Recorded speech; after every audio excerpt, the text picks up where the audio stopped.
Here. Got some guests here today. There's some kids playing outside my balcony. Give me a second while I set up.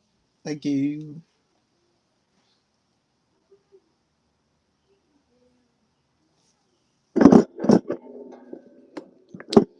It might be dark, a little dark on the tabletop today.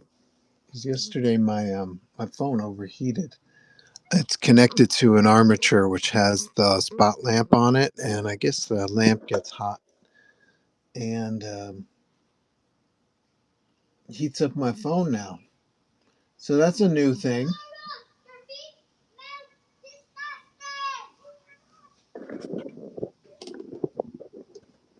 Oh, kids are so nice.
Meet Brian. Oh, you dirty rats.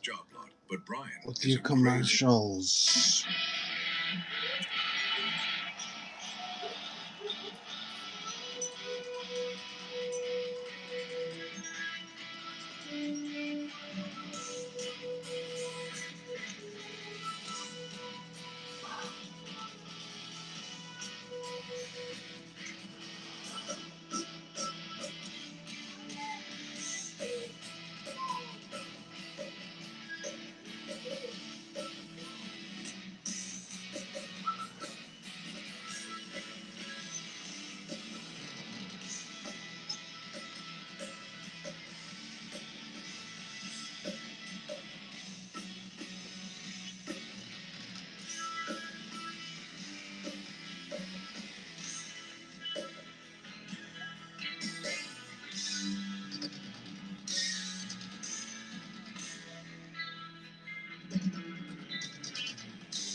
What's up, Scarlet Spidey? What's up, Miss Mayhem? VIPs in the house.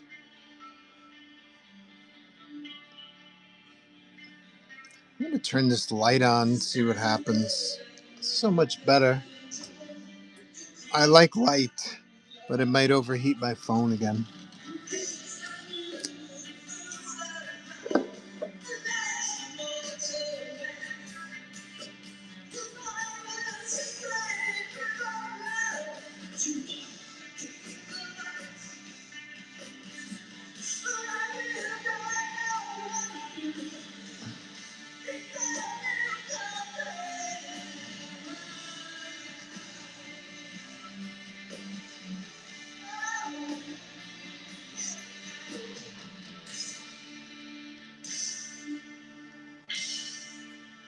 Bop,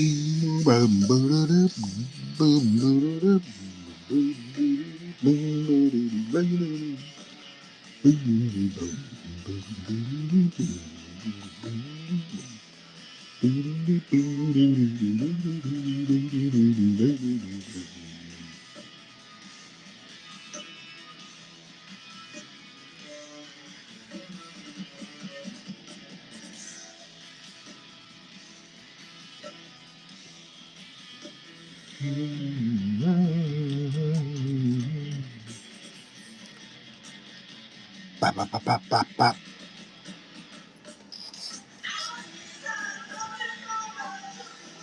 I'm ramping myself up to Battle Beast mode, starting with a face. See if I can nail him. See if I can nail this guy on my first try.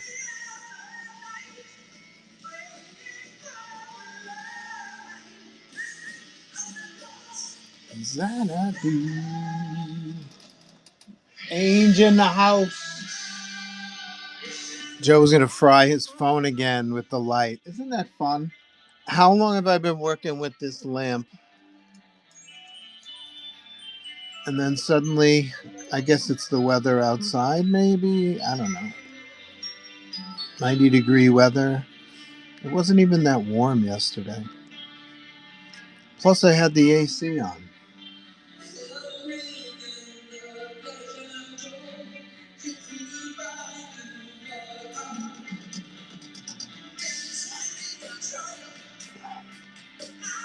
Last immortal man.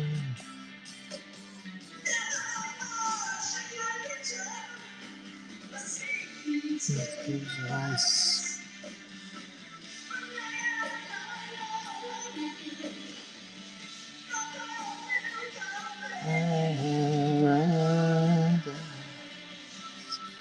Paradise.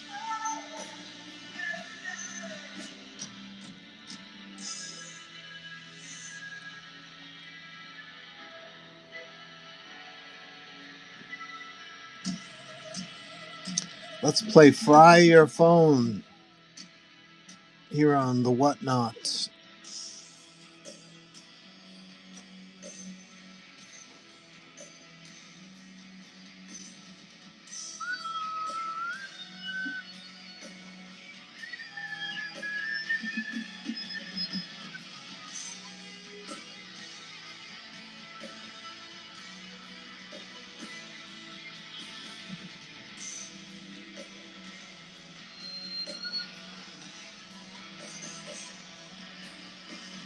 Ainge in the house.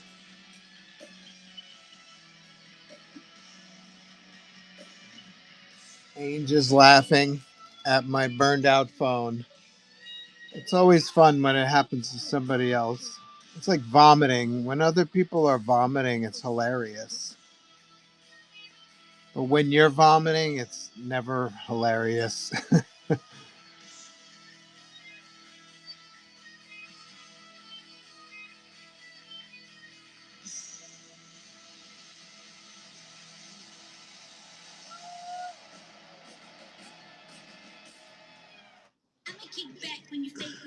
The new Infiniti QX60.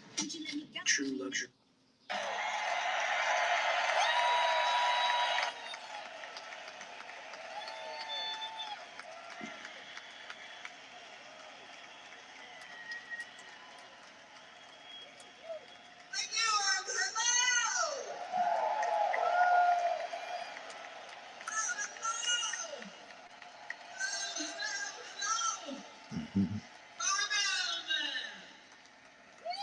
Oh my God, it's been so long. Hey, we're just so happy to be here. Thank you all for still being here.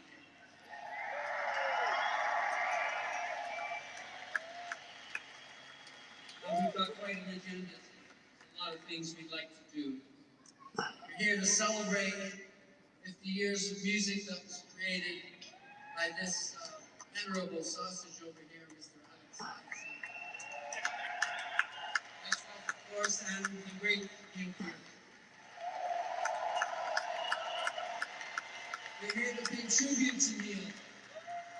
All he's done. 1, 2, 3. I can count. You're missing a tooth.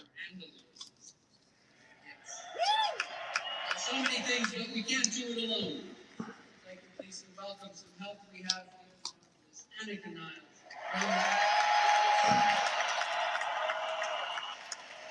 On keyboards and vocals, this splendid Lord Go. Let's get to it.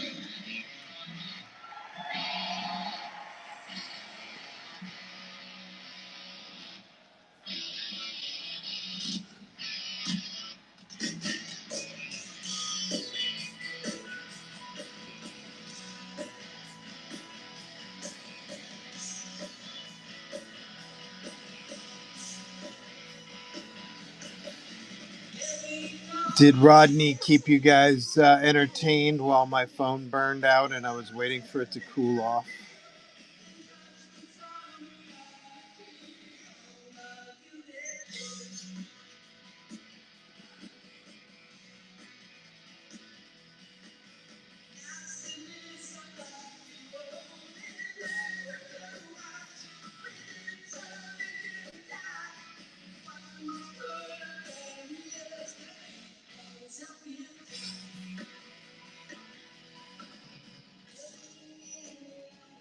Yeah, ever watch somebody get ill, like especially when they're like drunk and they start vomiting on the street in the gutter or something? It's always hilarious when that's happening, except when you're the one who's in the gutter vomiting. I once went to a concert and there was a big guy. He was tall and he was wide, and he was sitting in one row of a of the concert hall. He was sitting in one row like this, and his legs were in the next row. His legs were kind of stretched out into the next row, and he was leaning back into the row behind him. So he was kind of like taking up 3 rows of seats, right? And then so he's clearly wasted, and the show hasn't even started yet. We're just people are just filing in, and they're finding their seats and stuff.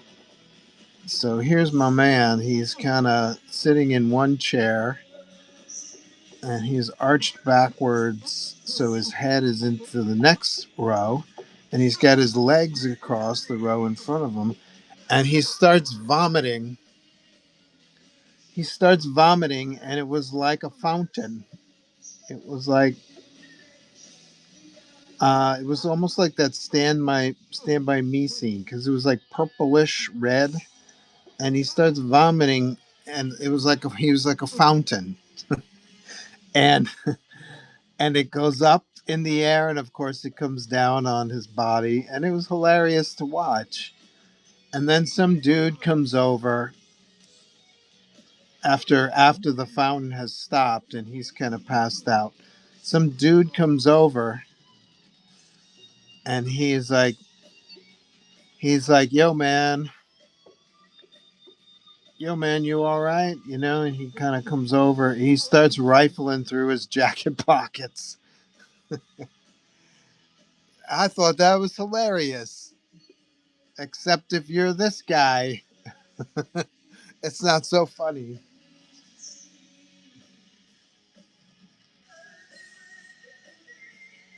Battle Cat will be for sale. Yes, only $100. Do you want me to list it and you can buy it now, and then I'll finish it live on the stream? Or do you want to wait till it's done? 5D in the house.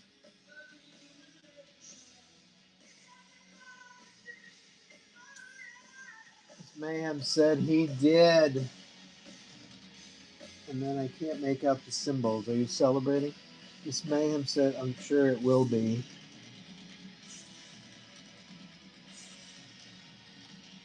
I'll create an item for it right now.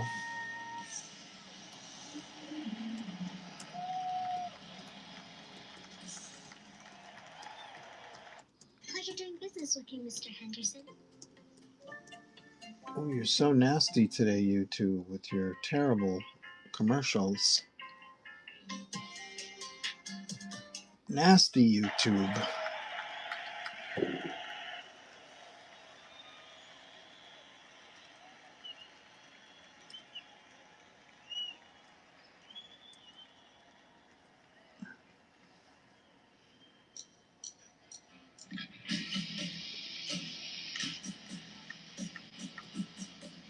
Oh, this is on a Battle Beast blank, so I'm sorry to say I have to charge a little extra for it, but I'll put some extra oomph into the drawing, make it worth your while.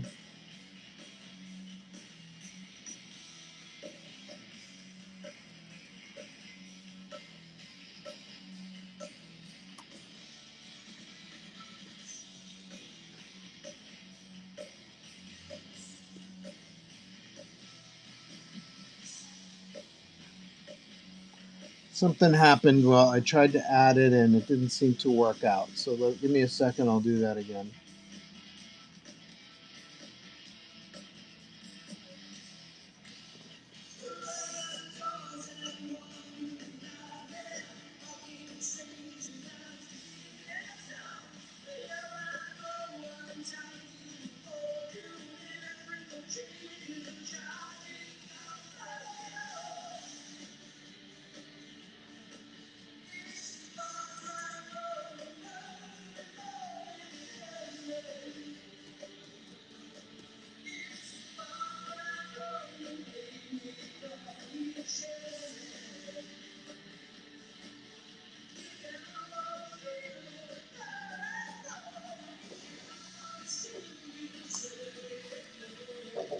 Battle Beast is up for auction.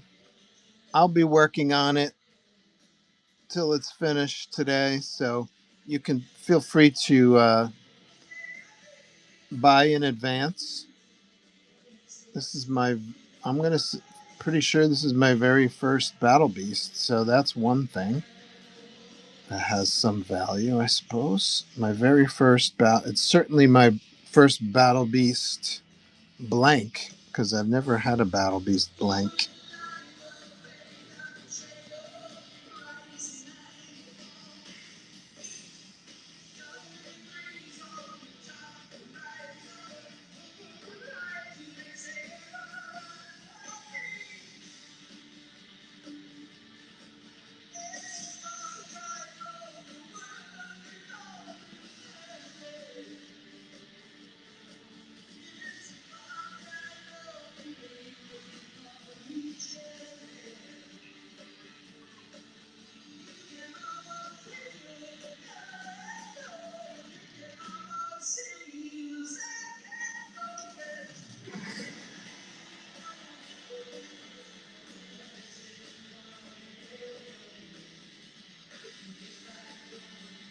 Get back home.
It can be colored at this price. The price that we're currently auctioning it at is it reflects black and white pen and ink line art. But you can go into the bin and you can select the add-on. It's I think it's item 105, where it's a color add-on, where I'll be happy to add some coloring to it.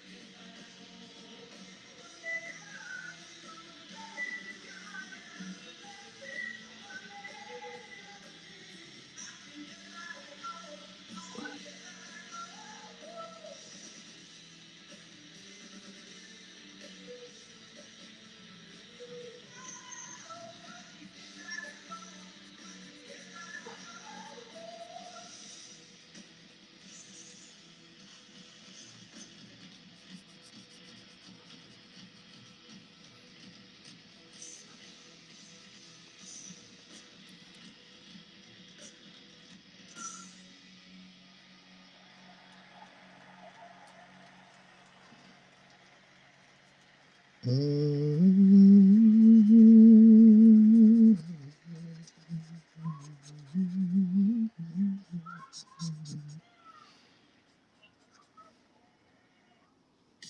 really was the perfect day. But the little things made it even better. Like,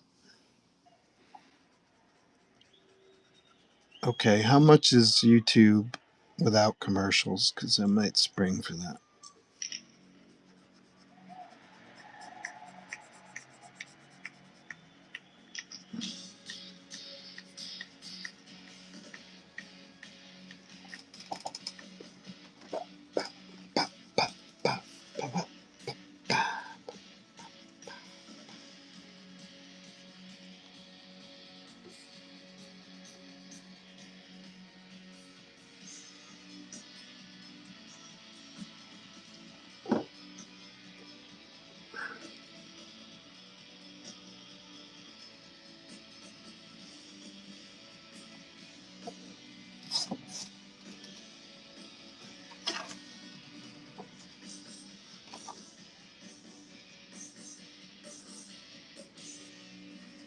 Pop.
Can't wait to see this piece done. Miss Mayhem, are you a Battle Beast Invincible person? I forgot if we've discussed that or not.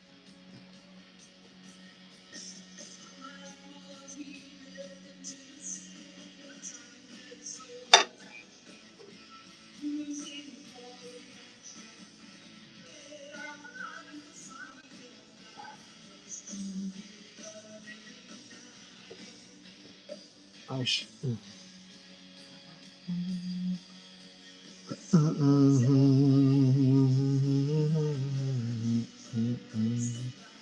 I breezed through this issue. It's pretty. It's a lot of sloppy blood and gore, battle gore. So I'll make sure to slop him up a bit.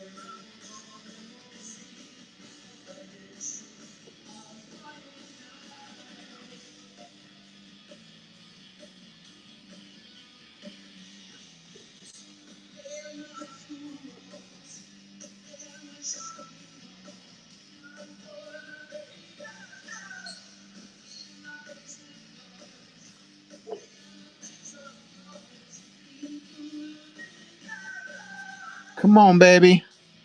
Come on, baby. Let's do this, baby.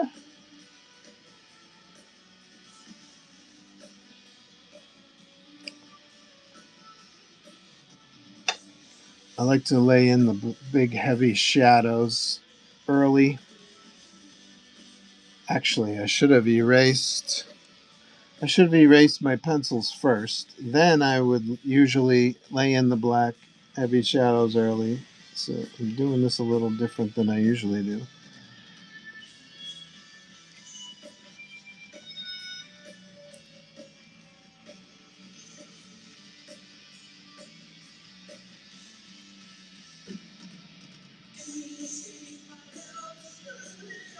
And then I go in after Lay in the Shadows and lay in some, start putting the detail lines in.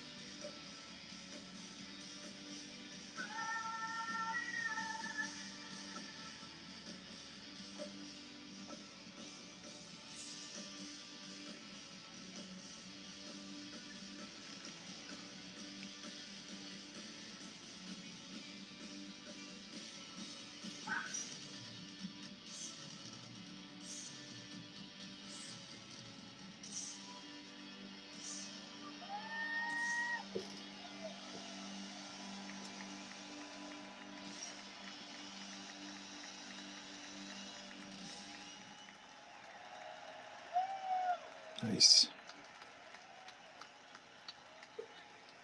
The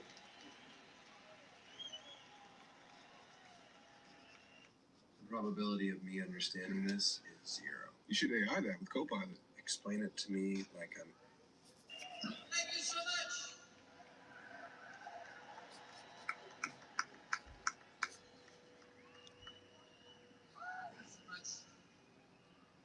One of the amazing lessons of the job I had was watch a friend and made me appear to grow and develop as a lyricist. As someone that spoke in the early days of fantasy, observational about the life that was unfolding in front of her, and later on bearing his soul a bit more, thinking about many things, sharing these things, talking about his own life at times. So we pay tribute to that. And this is a song that was important. This is Free Will. Oh, love this song.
Miss Mayhem said he's a cool looking character, but only a couple of books. Yeah, there aren't many issues out.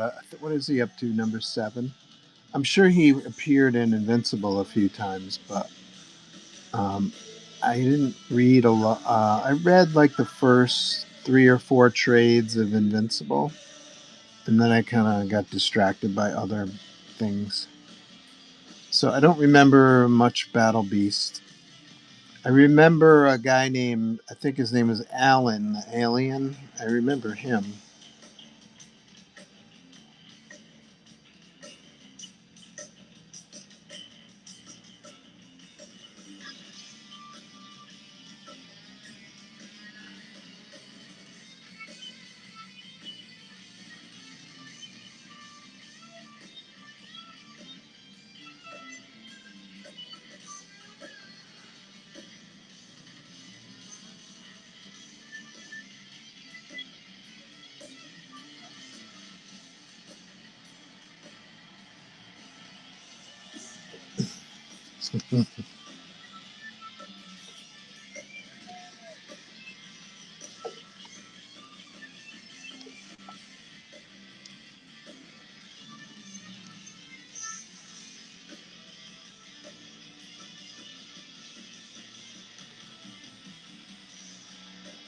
Ah, great.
Ocean State Job Lot. Everything you need and everything you didn't know you needed. With Amica Auto Insurance, it's not just about where you're going. Uh, um,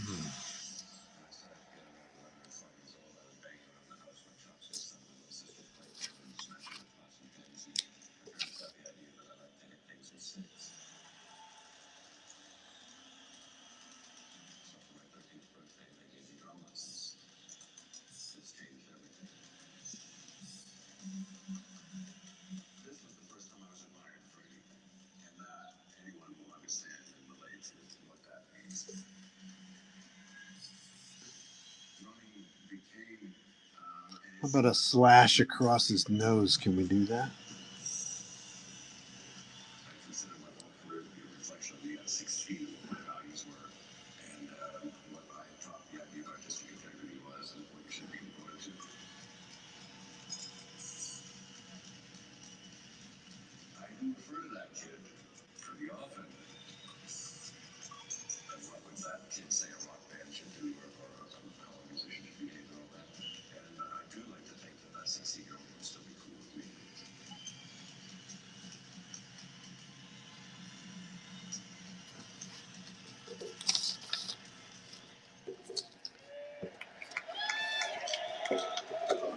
Booty,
I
haven't done this. I don't think I've ever done this in 3 years of what nodding where I'll just keep running the auction while I'm drawing.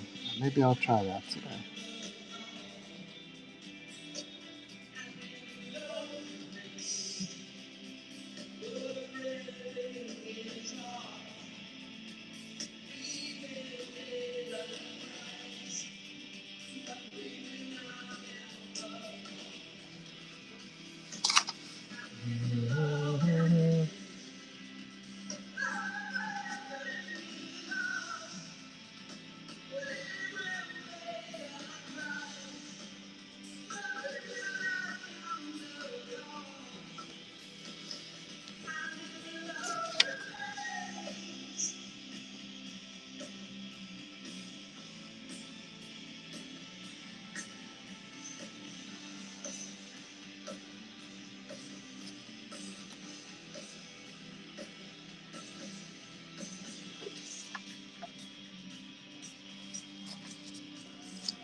Ahem.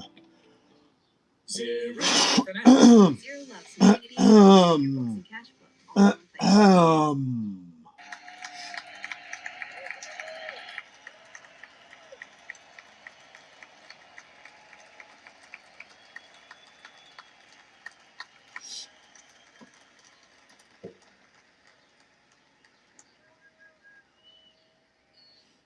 Interesting. Interesting set list today.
sometimes, you.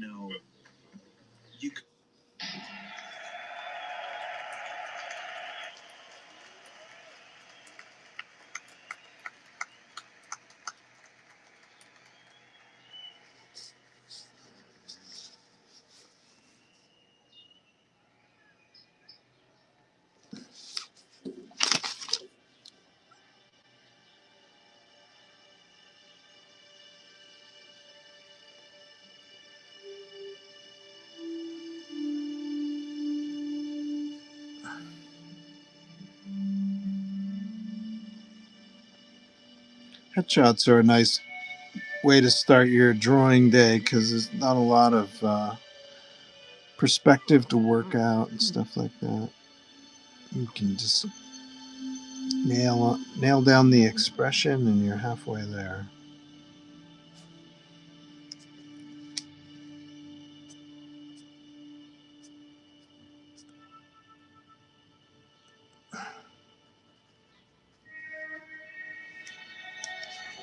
I put a little bone inside his head, inside his mouth there.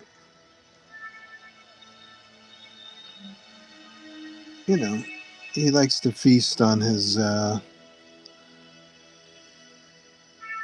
After a victory, he likes to feast on his opponent. Right? I'm not sure if that's right or not, but that would be a cool thing.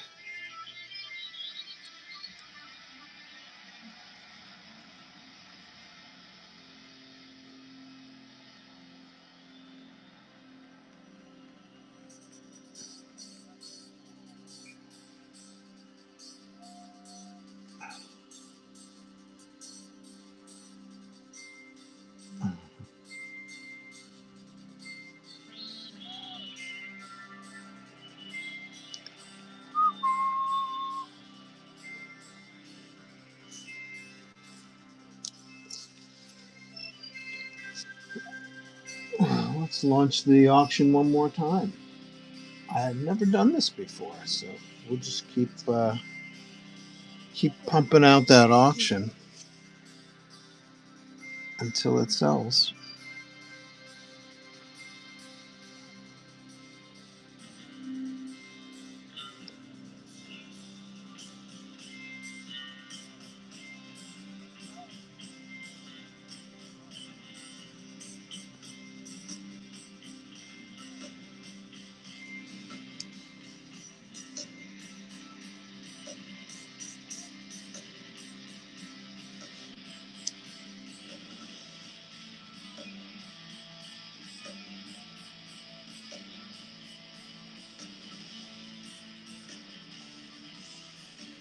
It's got a big ass lion nose. Take a front smack to the face. That nose got to get broken at some point.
At Citizens Private Bank, we believe your attention is best spent on your passions.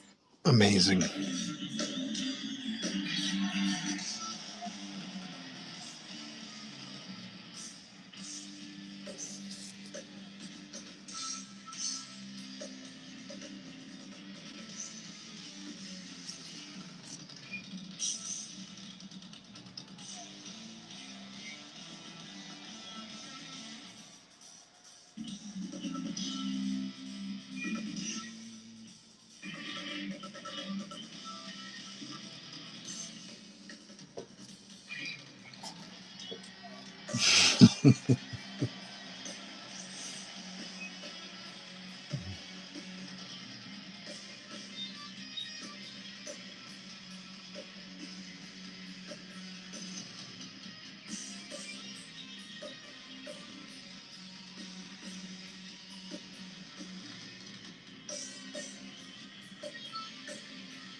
That's fun to play, I gotta tell you. Couldn't be allowed. So we like to do this next song from Moving Pictures album. And the time we wrote this song was those last minute recordings in the studio. It's right song. Normal. It's interesting to me how that song has grown in stature over the years. This is Vital Song.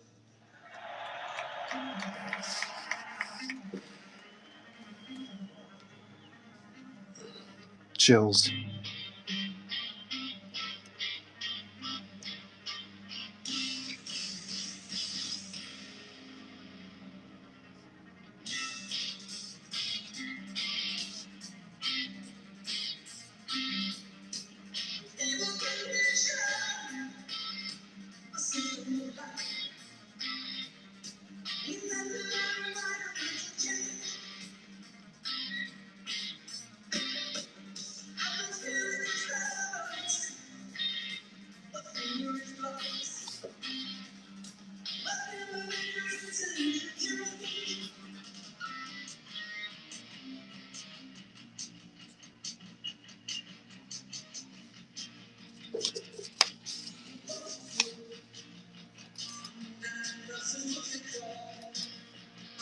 What are your top three favorite characters to draw?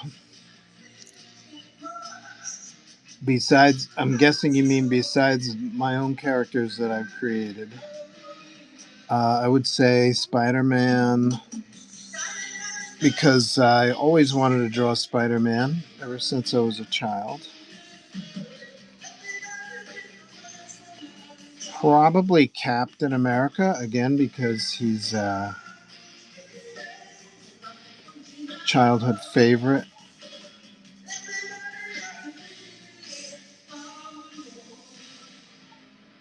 And maybe the Thing. Not sure. That's today. But my real favorite characters to draw are my own. I'm working on New Zodiac Sagittarius. And there's a little baby character who's floating around this one story I'm drawing, and he's kind of fun to draw. And Cricket is paranormal investigators. He's got a very unique design, not like most women in mainstream comics. So I love to draw her. And the Liberator is cool. He's the new Aquarius because he's all about metal. You know, I like to draw metallic surfaces and stuff like that. So he wears a liquid metal second skin, and that's always fun to draw. I like to look at metal. I've got action figure here somewhere. His name is Bullet Man. He was one of the later GI Joes before they revamped him into the 3-inch figures. So he's a 12-inch figure. He was a superhero called Bullet Man, and he's got metallic arms and a metallic helmet. And I use him for reference drawing the Liberator character. I'll break out Bullet Man at some point. He's falling apart. You might be wondering how I got here. All I needed was paper towels. It's got to be a 50-year-old action figure at this point. So he made it this far, but only in pieces. And so I don't really need him in full body form. I just need his metallic arms and his helmet. So I used Bullet Man's arms and helmet for reference for the Liberator. Who are your favorite characters to see people draw? Or do you just have favorite characters? Shout them out in the chat.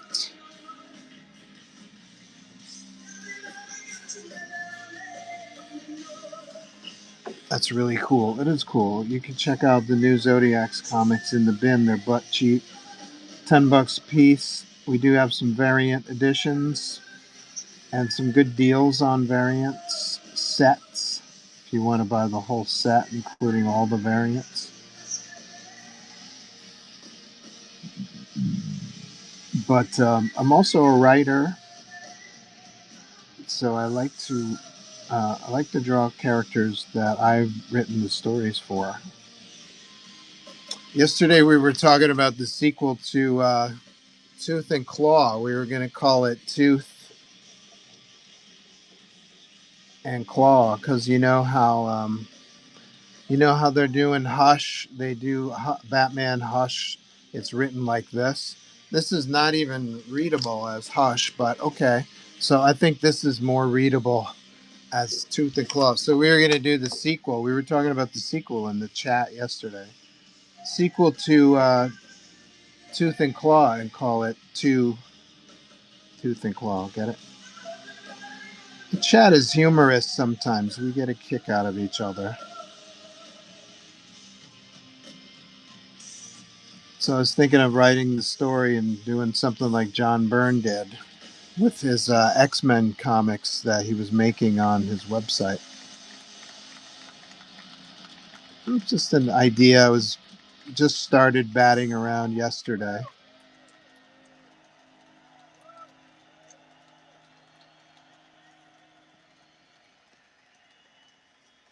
Just what I need another series to work on, right? I'm already a year behind schedule on New Zodiac Sagittarius, so hey, why not give me more work to do?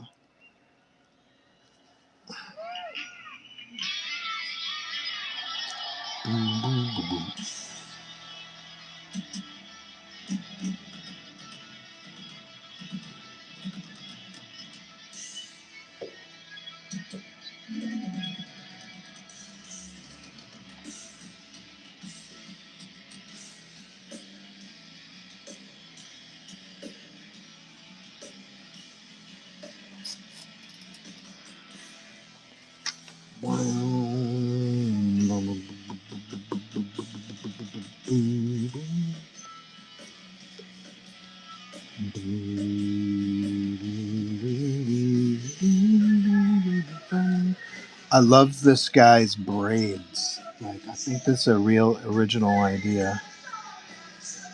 To have a lion character whose mane is all braided and stuff. I think it's cool. And fun to draw, too.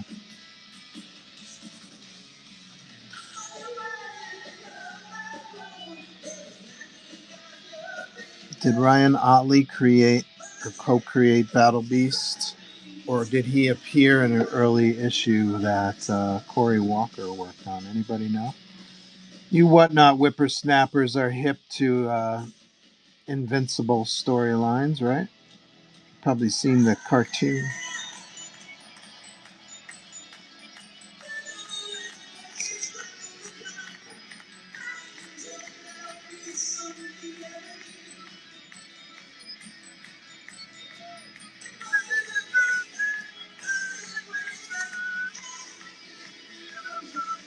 Almost free.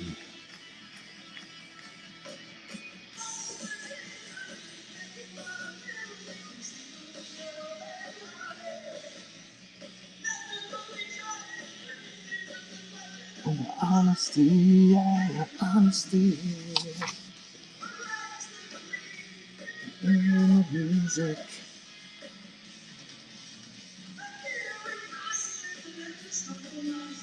Shatter the illusion of integrity. Yeah.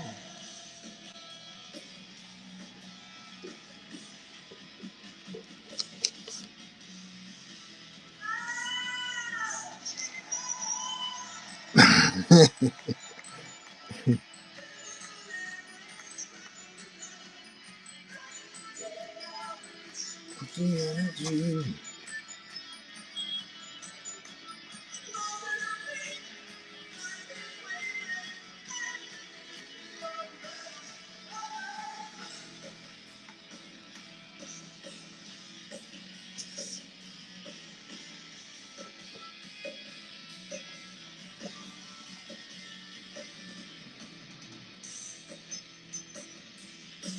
I put it up for auction again. Don't worry, I won't stop once the auction is done. I'll finish the piece, but you can claim it and watch it get finished. Right here, live on WJSP.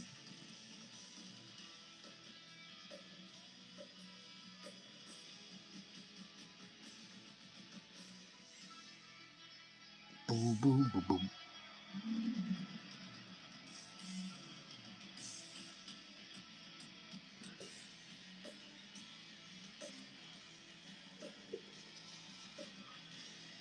Isn't that pop?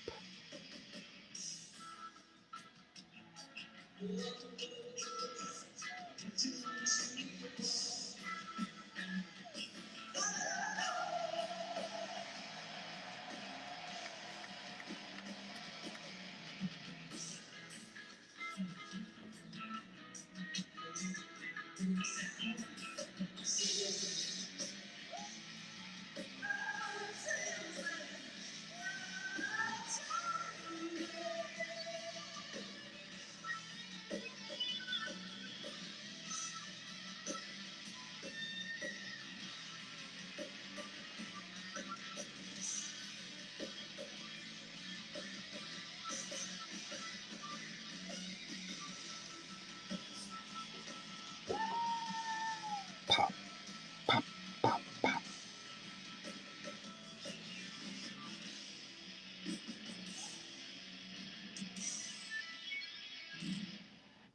Looking for the perfect day trip? Oh, you're so nasty, YouTube. Welcome to the You're right so museum. nasty. So disrespectful to the arts.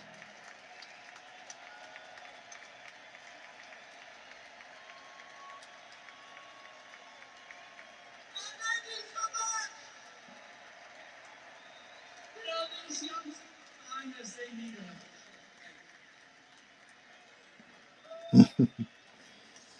Be back in a few.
Bum, bum.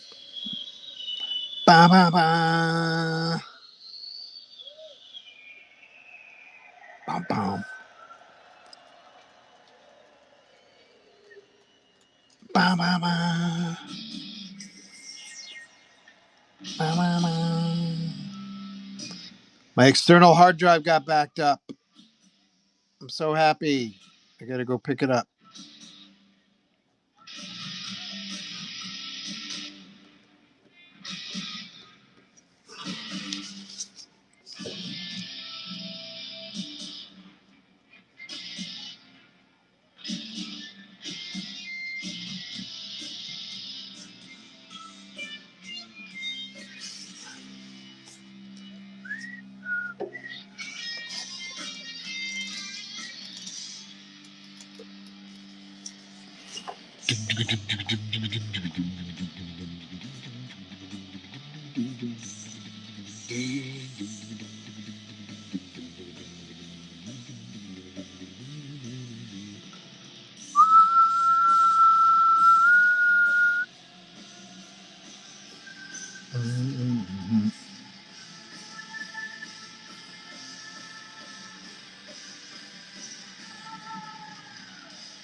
Boom, boom, boom, boom.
Wow, YouTube, you're killing me, YouTube. You're killing me. Holy acorns, Jimmy. Get a load of this guy's deck. Luckily, he's got 30 seconds.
How many of these have you drawn before? It looks amazing. How many battle beasts?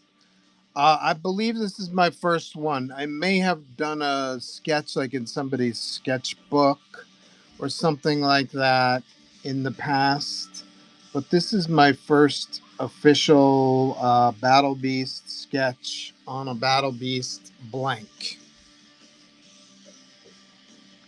My first official one, and I can write that in on, I could write that on when I sign it. I can write that my first BB or something like that. I should have left the space where I could sign it. I'll sign it down in here. My first BB, and then my signature, which I usually include in the drawing. Does it come with a COA? For you, I'll throw in a COA, but usually the COAs are separate. Not everybody I have as a customer likes the COAs, but I'll throw one in for you if you like.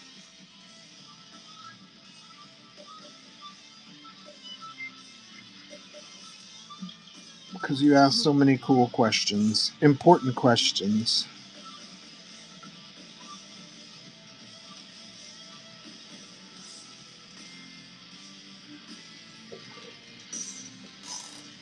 You could run it. I appreciate it. I will run it for you, sure.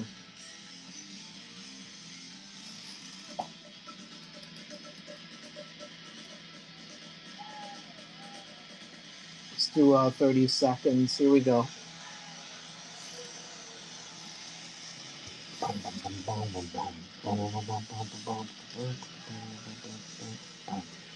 And you can watch me finish it.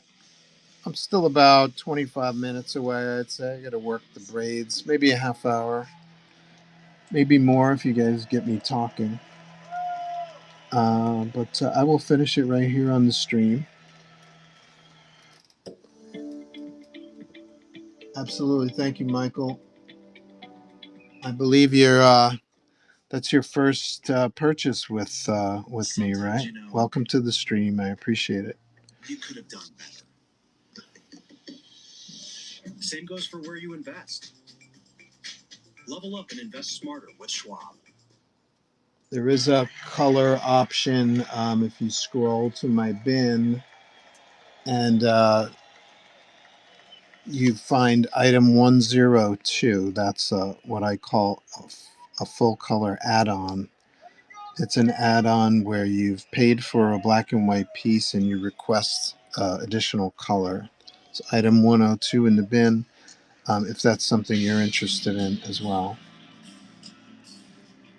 This guy would be very cool with some a lot of red blood action going on.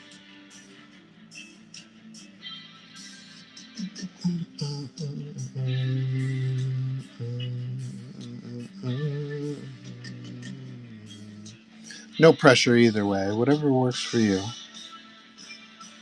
You could always buy the piece and then, a year or so from now or 6 months, you decide you want it colored, you can send it back to me and we can color it for you. So I also have a CGC Signature Series account.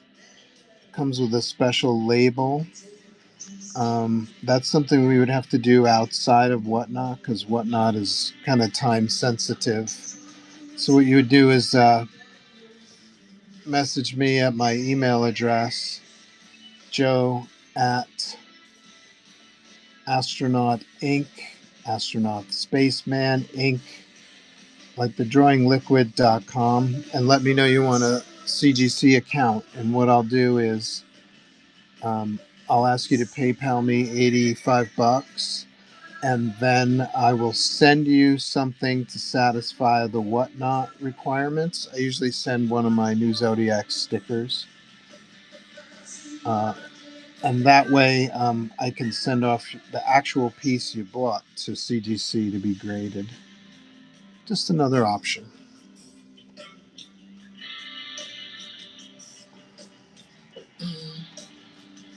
This is fun.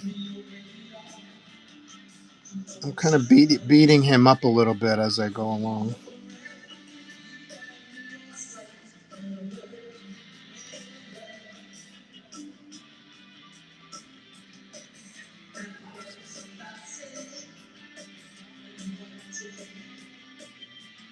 Something tells me I should buy more Battle Beast blanks.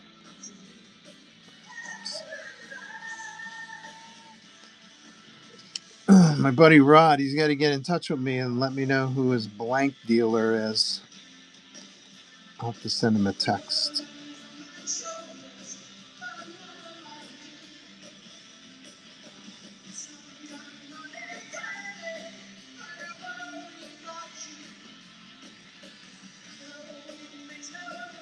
Absolutely, I'll be buying more for sure. Yeah, if you could put it, your first one as well. Sure, I'll write my name right here.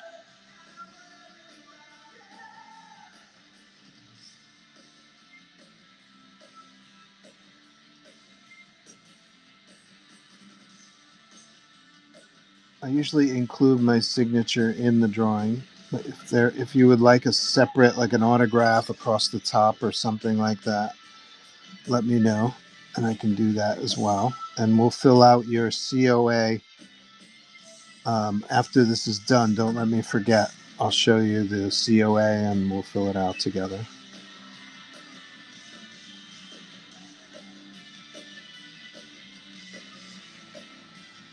I'll say first BB. How do I write that? I'll write my first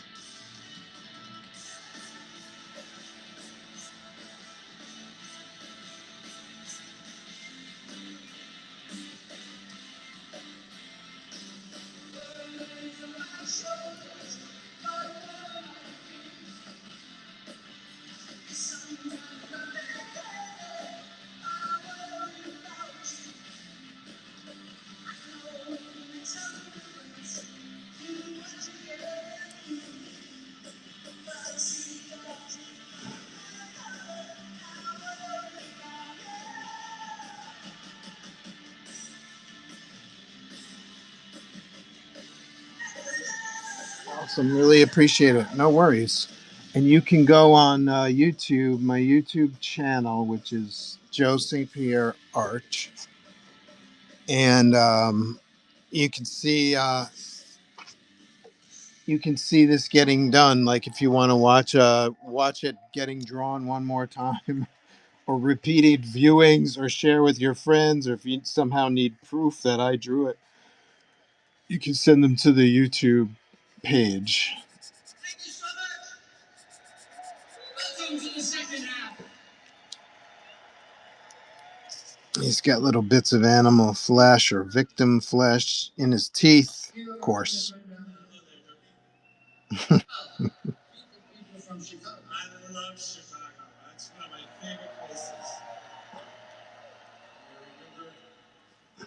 Not remembering things in Chicago. Remember things. Hey, I love your shirts. Where do you get those? Very, very excellent. Alex is an astronaut. He's an astronaut. He's getting paid by I was not paid till they go announcement. Are you going to say goodbye to them? Or just going to walk away? Yes, I was just going to ignore them now. I have to go to work. This is a song about a car.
When did you start drawing, and when did it become a profession for you? I started drawing very young. We have pictures of me with comics in my hand when I was 4. So I've got proven record of comics, not just drawings, but comics, panel to panel with balloons and words and stuff. I've got a proven piece, which I should start selling actually. It's a comic I made called The Rabbit and the Turtle, and I was 6 years old. So I started before that. I just don't have any proof. I would say I started probably around 5-ish. I remember specific characters that I created when I was really, really young. And then when I was just young, like 10 years old, I was revisiting those characters because I remembered them, but I no longer had the comics that I had made. So I'm going to say I probably officially started somewhere around 5 years old. Um, Sent my very first set of samples to Marvel Comics when I was 10. I put together my favorite Spider-Man drawings that I had done, sent them in to Marvel. They didn't return my drawings, but they did send me a rejection letter. So I got my first rejection letter from Marvel when I was 10. And that wasn't my last one. Got plenty of rejection letters over the years. I just kept submitting to comic book publishers um, until I got a gig. That was about 30.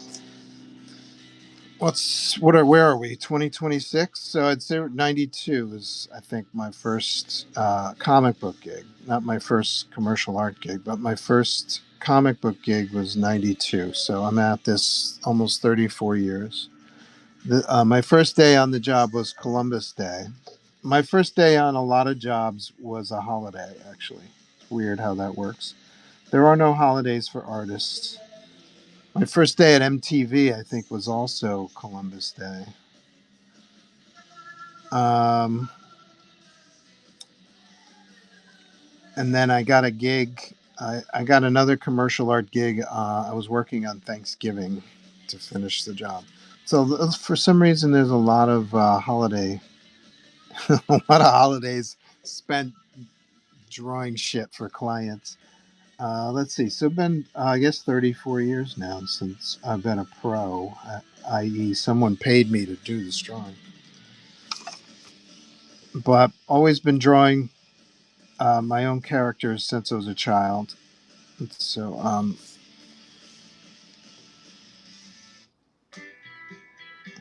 oh, YouTube, you are difficult and evil. Right in the middle of a song.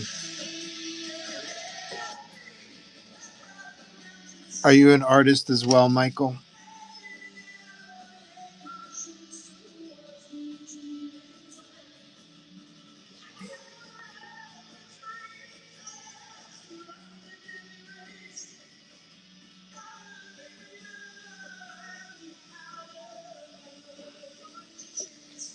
Not at all. I think that's why I appreciate the work so much. Oh, funny.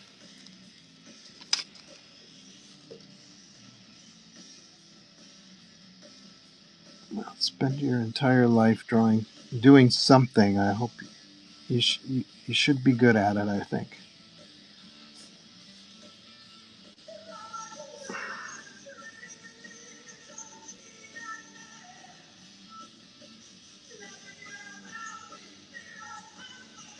But the other thing that's kind of interesting or cool or depressing or challenging is that you're always learning when you're doing art.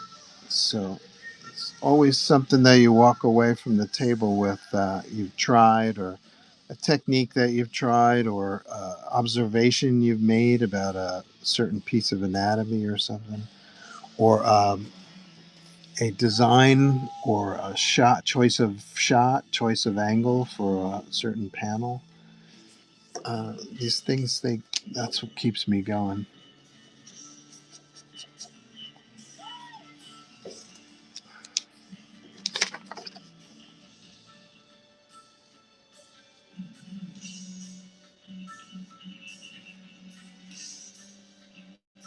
Some of my best storytelling is in the New Zodiac stuff.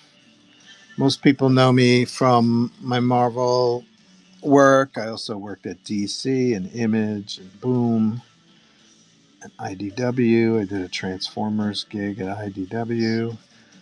Dynamite. Um, but my best stuff is being done right now by me on New Zodiacs. There are storytelling devices that I've used in the new Aquarius that I've never seen anywhere in comics. I'm very proud of that. I like knocking people on their socks. Storytelling.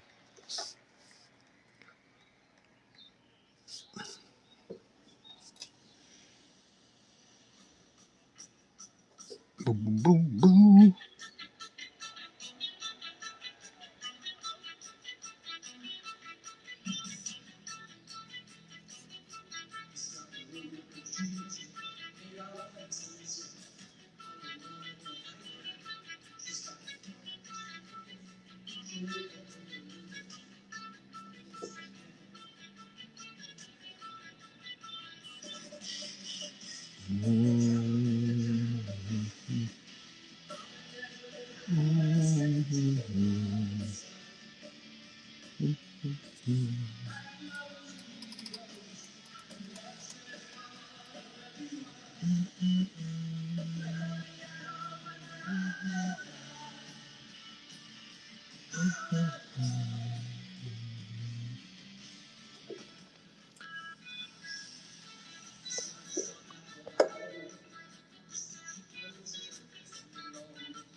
Awesome, Joe. Was Justin Finch's stream. David Finch has a stream going right now. That's cool. How much grand did he make? How many grands did he make in his stream?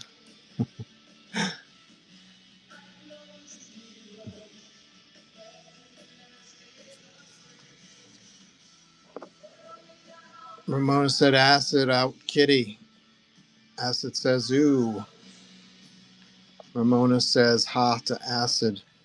Now you know you got to do a full body kitty, right, Joe? That's right. Just practicing. This is a warm up. The prices stayed really reasonable. About $7.50. Not bad.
Was your family artistic as well? My parents, not so much.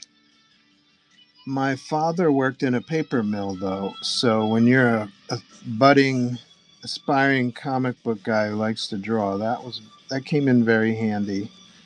So my father would frequently come home with just stacks of paper, and I would fill them up, and I would run out, and I'd be like, "Dad, can you get me some paper, please?" And he was like, "Yeah, sure." Very frequently, he would forget, and I'd get pissed. I'd be like, "Dad, you work at a freaking paper mill, dude. Grab some paper. I got drawing to do, Dad."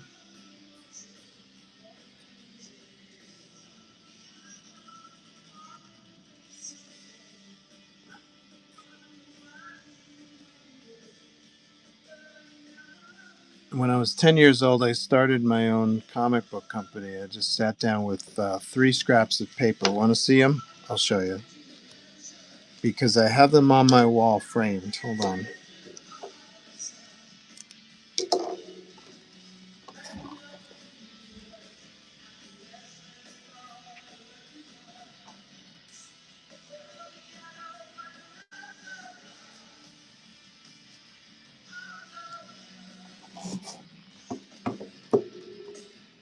I don't know if you guys can see this.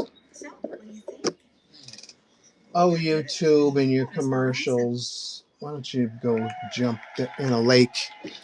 So this is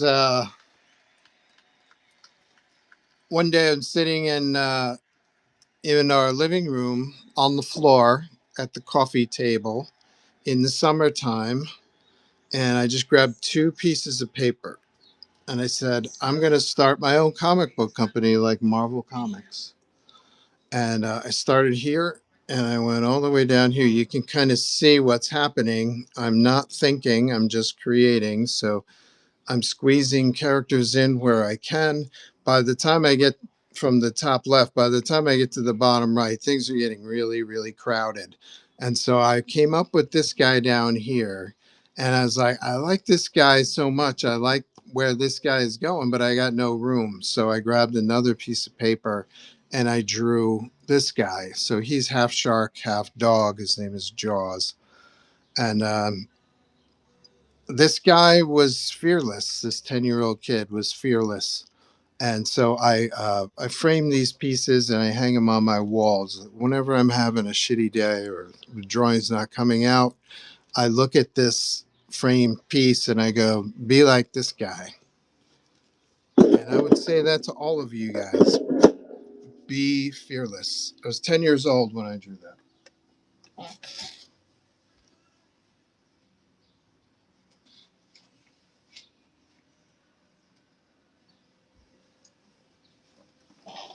in all of your endeavors, whether it's art or car mechanic, auto repair, or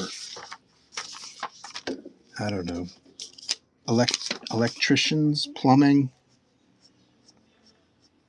truck driving, hotel cleaning, newspaper delivery, Burger King,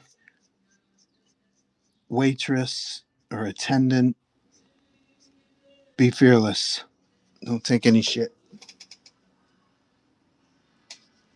It's not always easy to do, but that 10-year-old kid was fearless and had no fear. He wasn't worried about what critics would think or what sales would be like on the book. He just cranked out stuff. I was relentless. Um, I created about 100 comics between the time I was 10 and 16.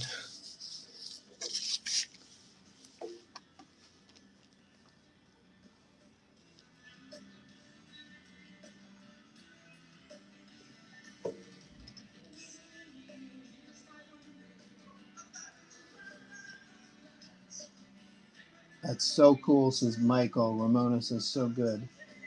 Chris Vanish Point, Battle Beast looks good but has no jaws. I would say his jaws are in shadow. But thank you for your critique. This is what I'm talking about, folks. Don't take any shit.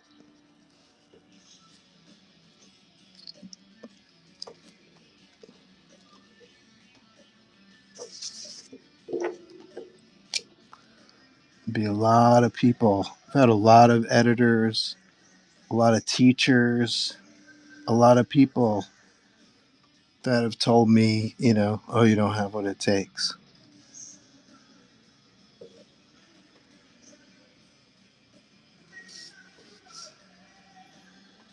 If I listened to them, I would be a plumber or a doctor or a lawyer. Who knows?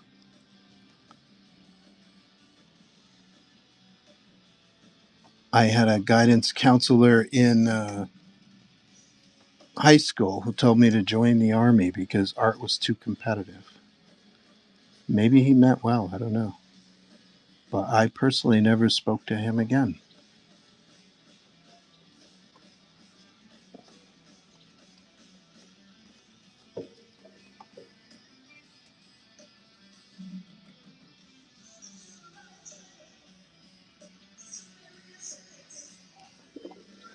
I'm so sorry you misunderstood.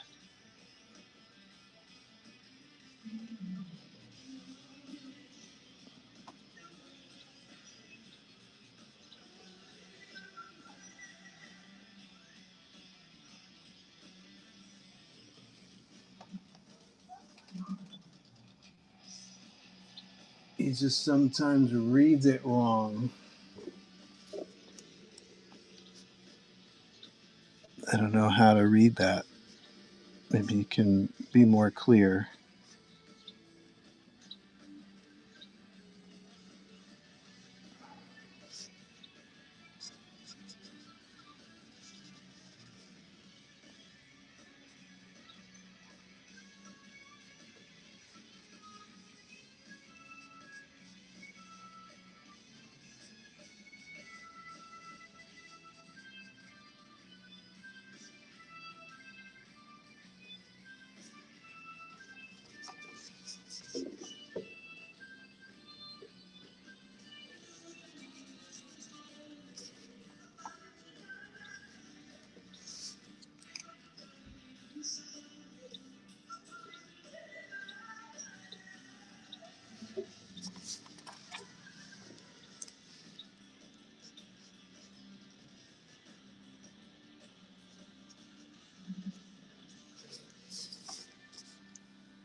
He's no Jaws. Oh, like my character, Battle Beast is no Jaws? Oh, well, that's different. I did misread that. I apologize.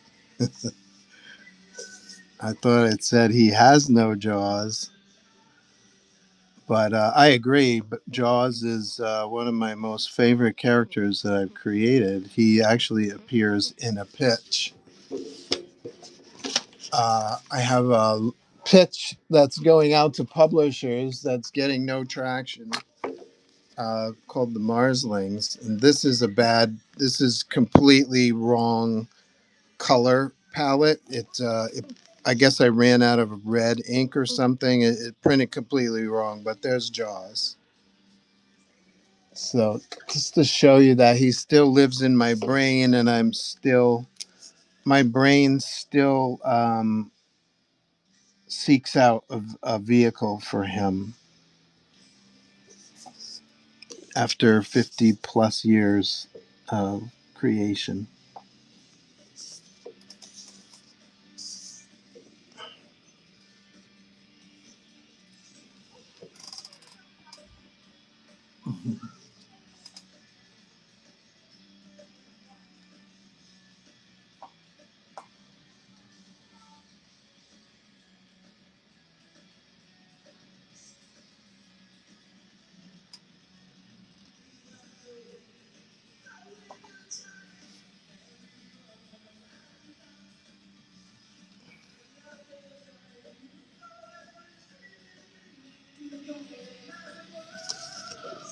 Okay, let's erase ink, and then we got a COA.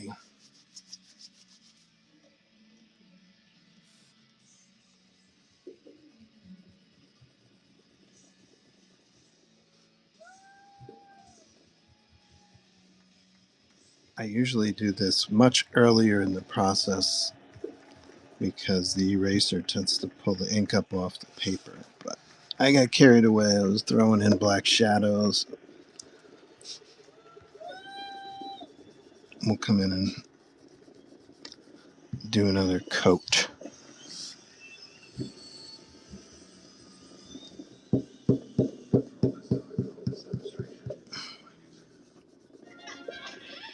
might be wondering how I got here. All I needed was paper towels.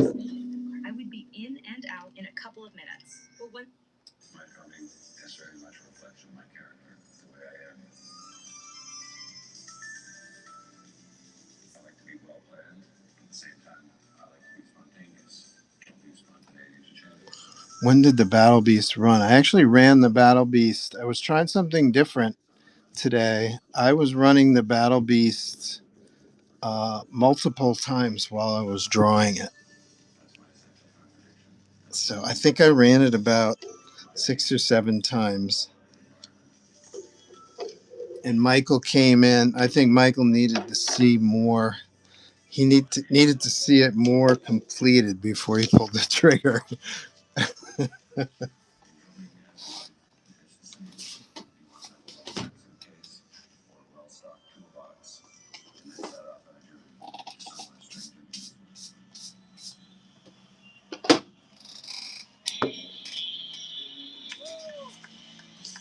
So let's do a full figure Battle Beast. And maybe that will be a print, and I'll put this head like in the background, like a ghostly head or something. I don't know. I want to do some blood splatter on him too. Not much. See how gray this gets when you pass the eraser over it. It pulls up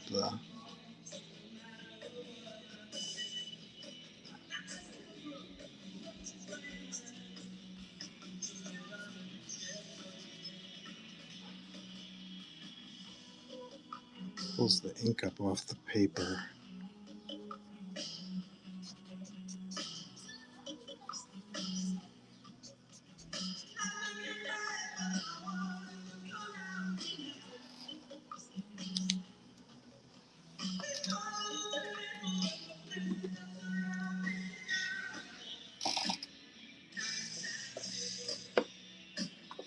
I'm standing still.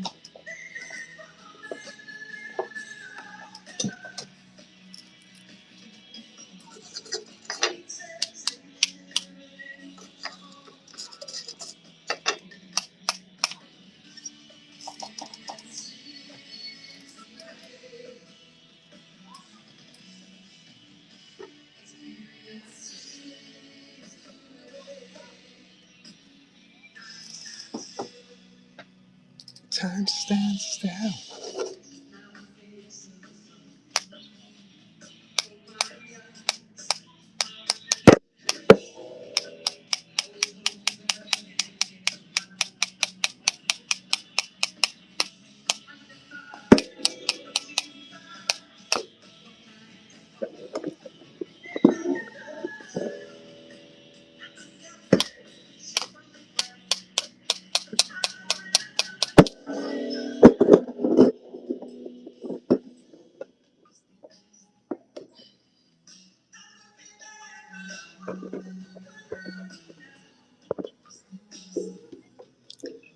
Yeah, that's a shark.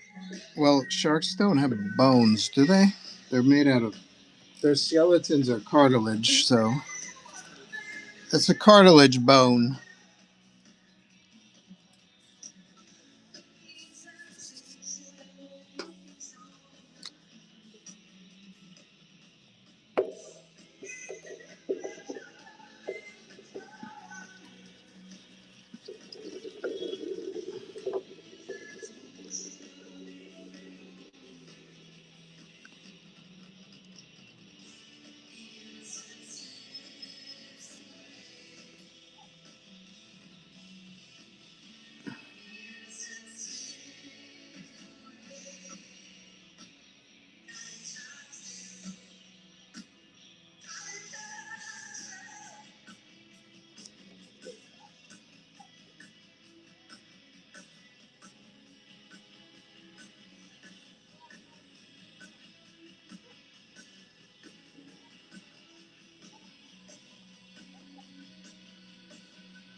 Sweet, let's get that COA for you, bud.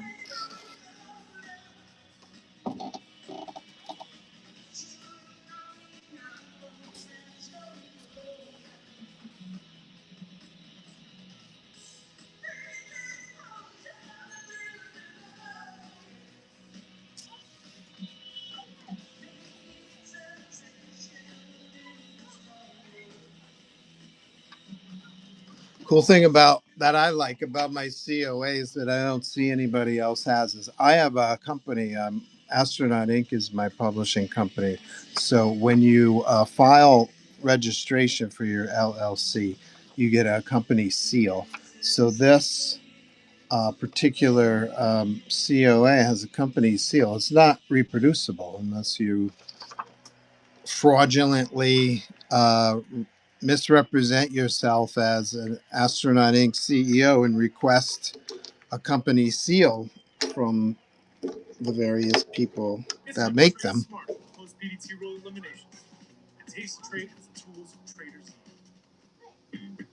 One second. Commercials on YouTube. Cool. Okay. Verifies the signature on Invincible Universe Battle Beast #1.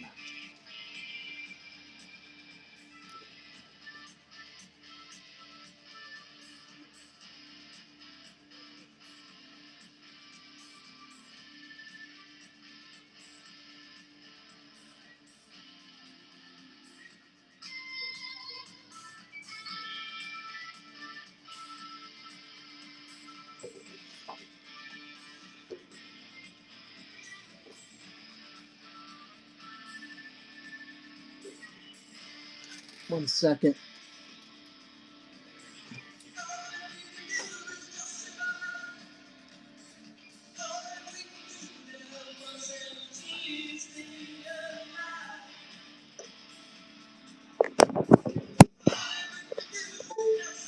Since when do you God, COAs. Since this one since this one moment when I was trying to make a sale to a new person, it was purely a whim.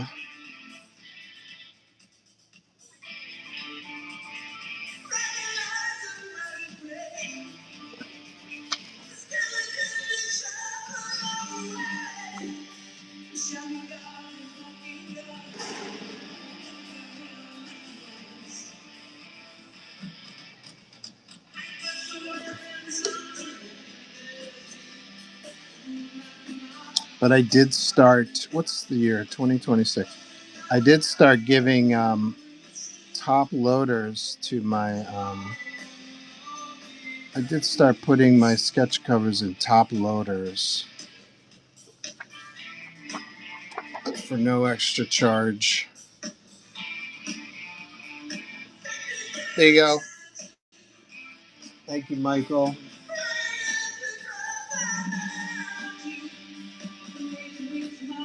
Ha ha ha.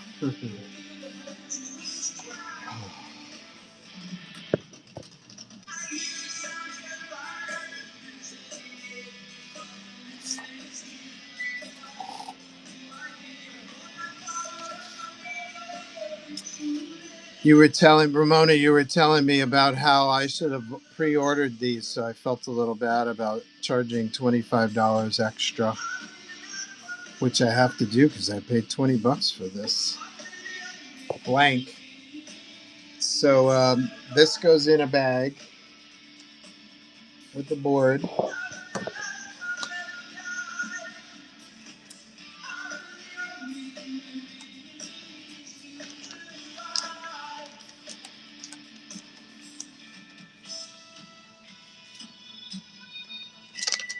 Actually, I got to scan this first, so I'll just set it aside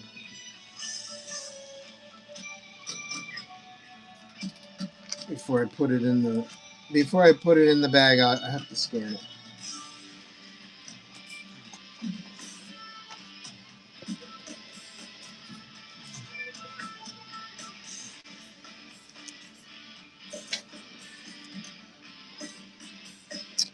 All right. I just gifted someone here who bought some of my comics. Blanks dried up on those.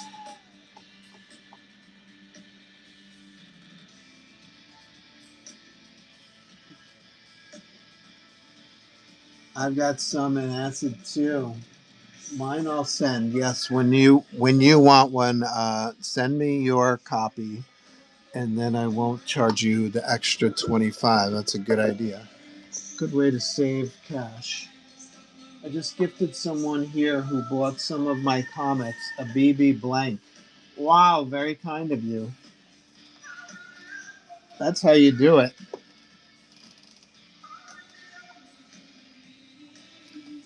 I won a Givey the other day. It was a Absolute Batman number 19 variant. I don't know if it's worth anything, but I was like, wow, this guy's sending out Absolute Batman variants. That's pretty cool. And I wonder if the FOMO has officially fizzled on Terminal already, because I see online on eBay the prices are going down on the Terminal stuff already. That was fast. Like I bought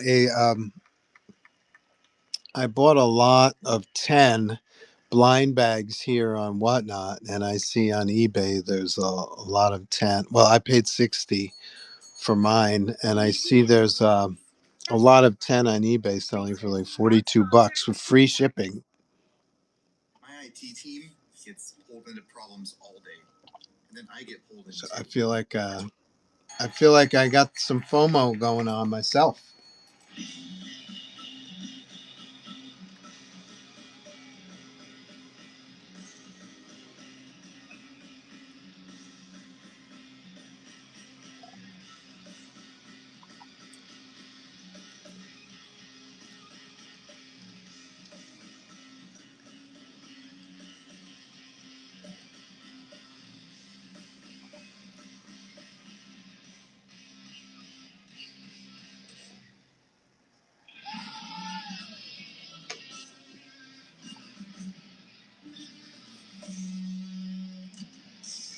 Anybody want a Hulk drawing? I'm going to shut my light off because I have a feeling that my phone is going to overheat soon. Thanks, Apple, for your software update. You guys can still see okay, though, right? I mean, it's not as bright, but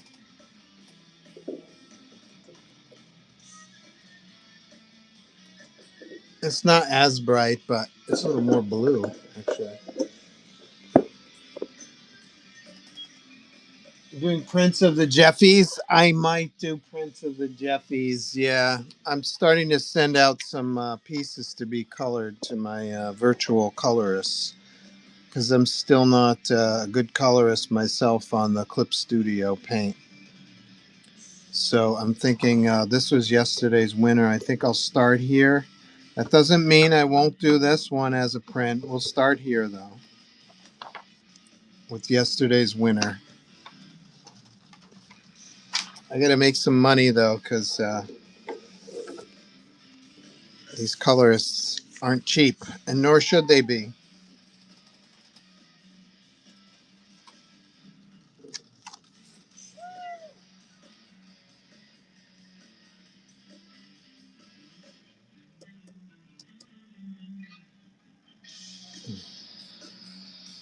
Anybody want a Hulk drawing? I finished this yesterday.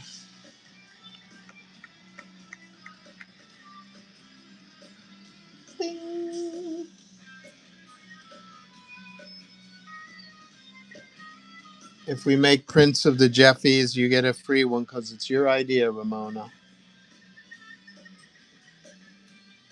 No, thank you. I'm out of money after the tip for the drops.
My last battle beast.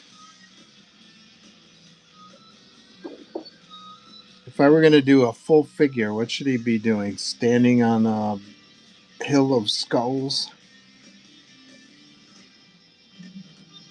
Knee deep in dead bodies?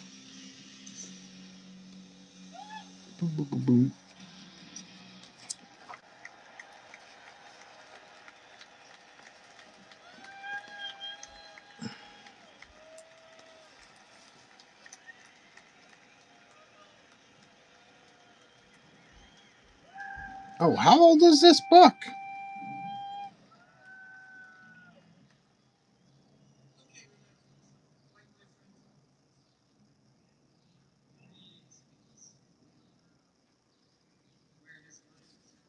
2025?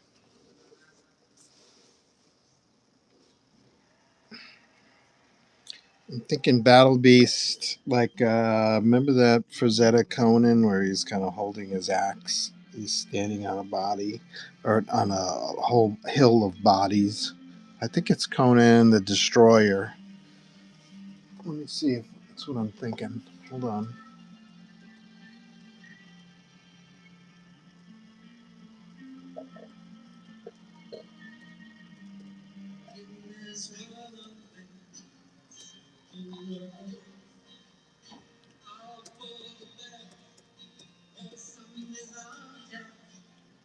Nope, it's not the Destroyer.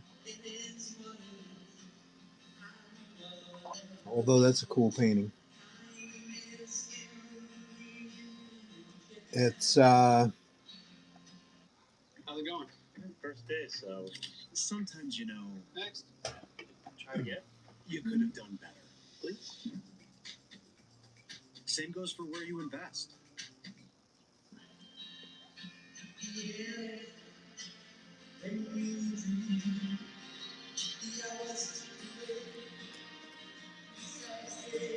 this is the Adventurer.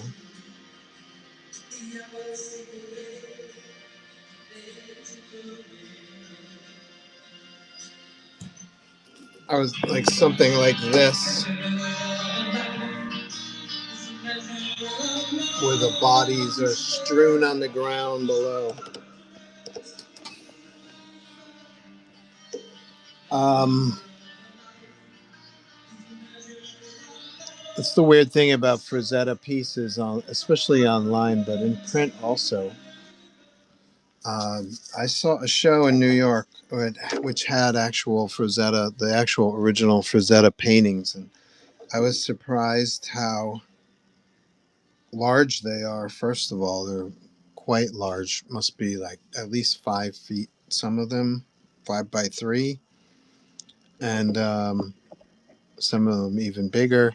And I was also surprised at Frazetta's sense of color and how inaccurate a lot of the printed stuff that I've seen is to the original pieces.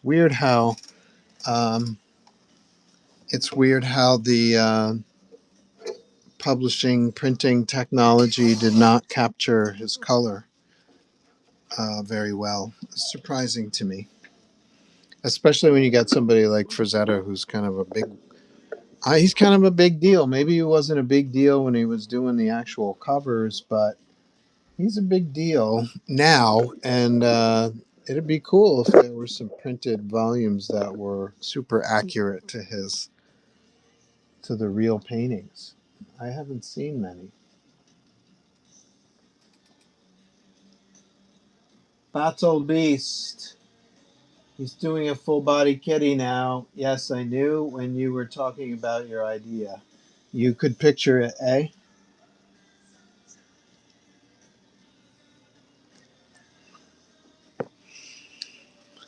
Ramona, you know who Frazetta is. That's a good thing for you. Because you're kind of fresh to this world, aren't you? Maybe not so much anymore.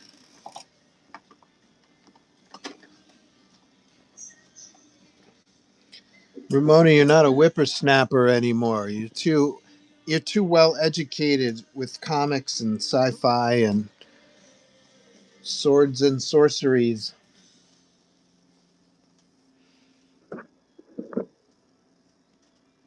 I personally need this light. I gotta be honest.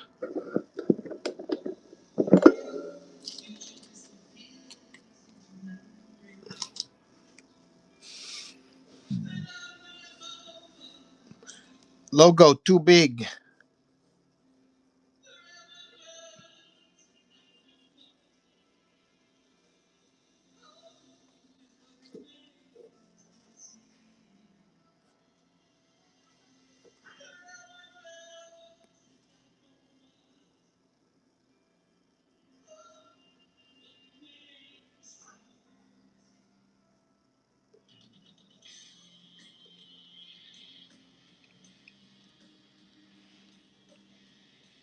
I'm gonna change things up a little because this logo, frankly. Maybe I'll do a 11 by 17 Battle Beast. That way I can use this space. Because the whole idea of the Conan on the hill is you want to see the hill. So if I do the hill, I'll have to put Battle Beast way up here, and that'll take out so much of the logo that I'm not sure I'll be able to color it.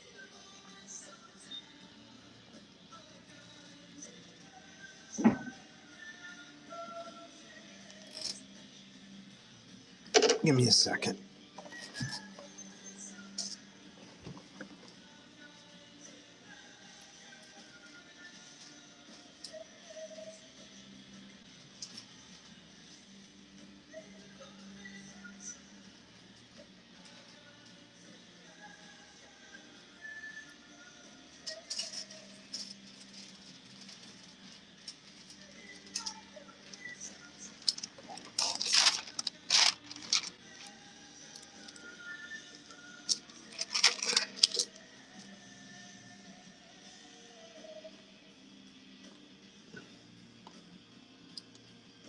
I think it would be cool if it's over the logo. Yeah, that's actually what I was thinking. I'm going to draw out the idea I was thinking in my head.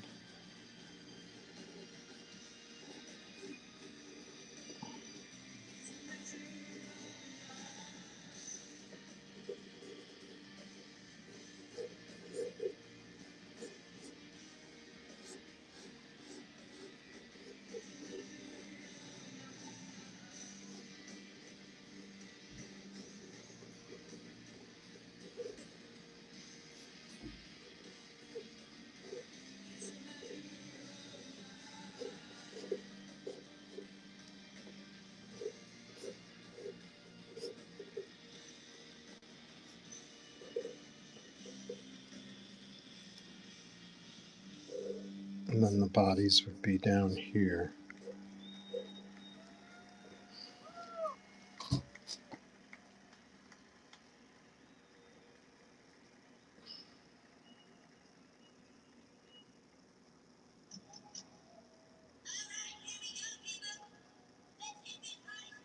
Let's do it.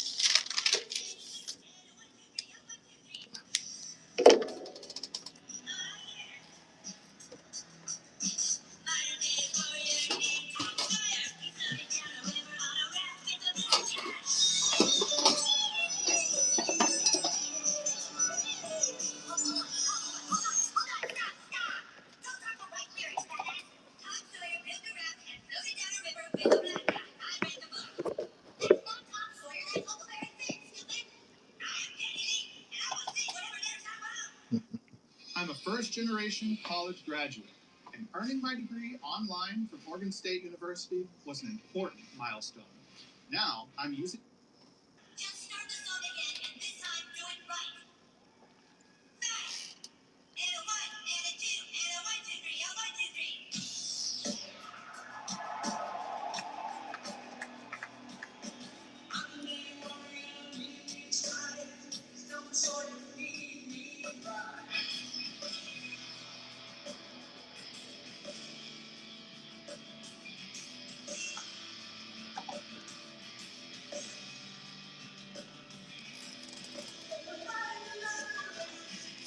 To put him down as again.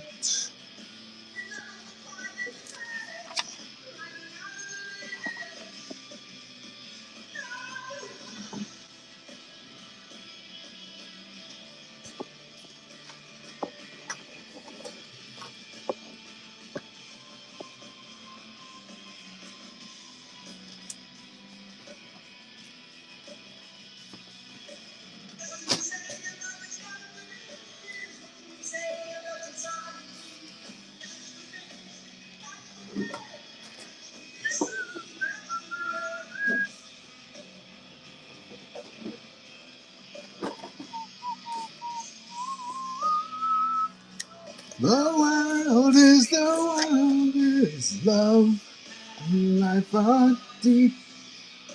Maybe as if I.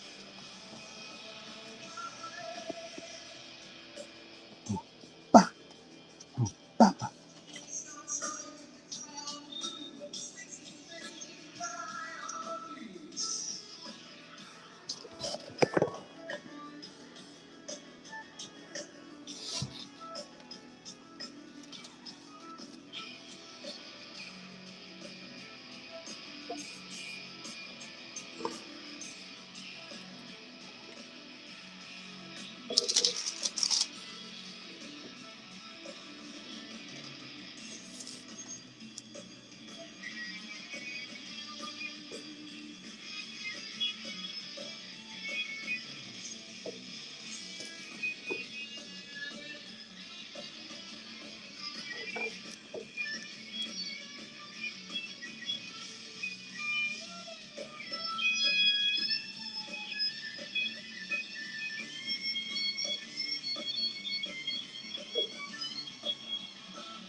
This is that gesso we were talking about yesterday. Gesso is like a primer that you usually use on canvas for or an illustration board for painting, but it's got a nice thick texture and it takes color well. Like these whiteout pens, these whiteout pens are okay for like, little details and stuff like that, but they're not great for covering large spaces, and they don't accept the ink, the paint or whatever's in those pens doesn't accept color very well. So I'm throwing some gesso over here, and I kind of like the dry brush effect. I might continue that all the way through the picture.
Forgot he's got a mane. He's not just the head, he's got a huge mane too. So I'm going to be coloring, I'm going to be drawing over a lot of this logo.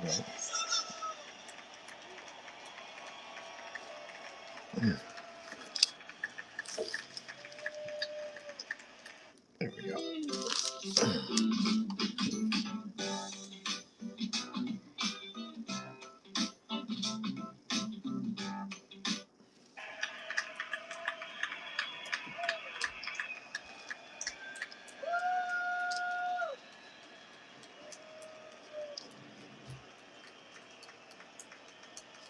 Okay, let me go soak this brush because you don't want gesso hardening on your paintbrushes.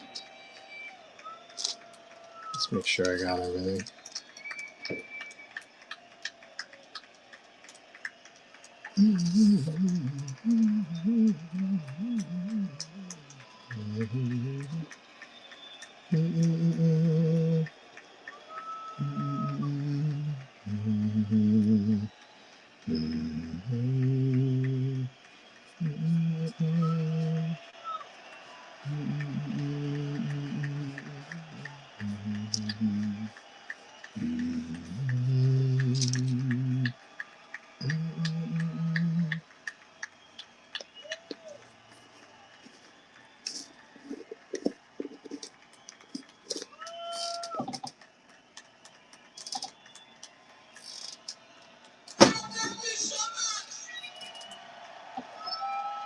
Be right back.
Let's let that dry.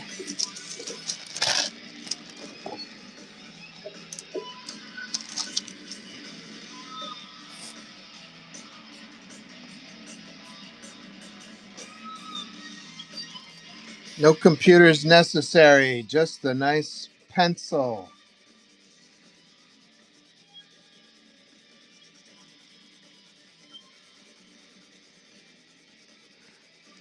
No computer repairman necessary. When you make a mistake with your drawing, you erase it, or you paint over it, or you start over.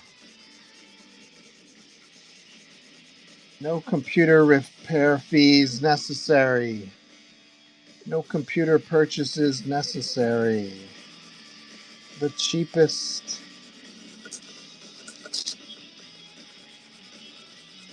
and cheapest way to do good work. No AI necessary.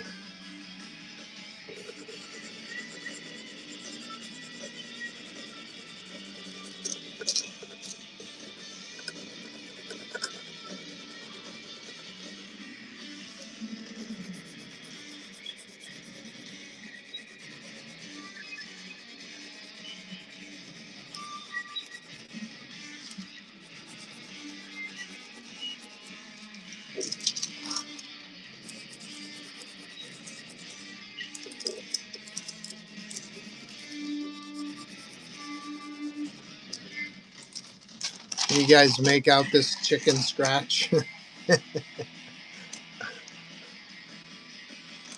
It's just a bunch of chicken scratch, but somehow I know how to read it.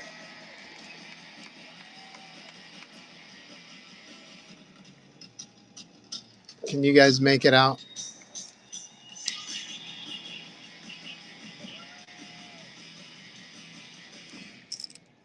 Meet Brian. Brian just bought this gazebo at Ocean State Job Lot, but Brian is a crazy.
Nice. Oh, thank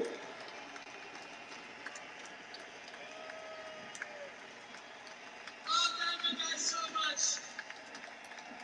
Thank you for so many things. Thanks for being here. Thanks for coming back.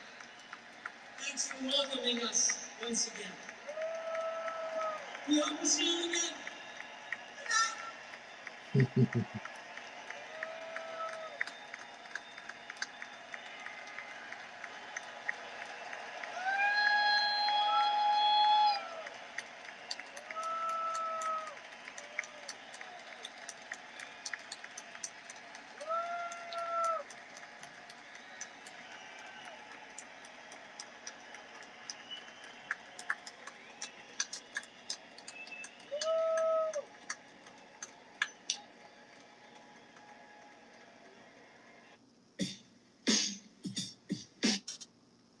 Let's listen to what is this? Commercial. Thanks to the team over there because I quite literally cannot be making that trip without Heidi this. McDonald Also, that this week's episode talks Marvel's huge changes in the state of comics on off panel. Let's see if this is a happier. Everyone always says, "Oh, comics are done."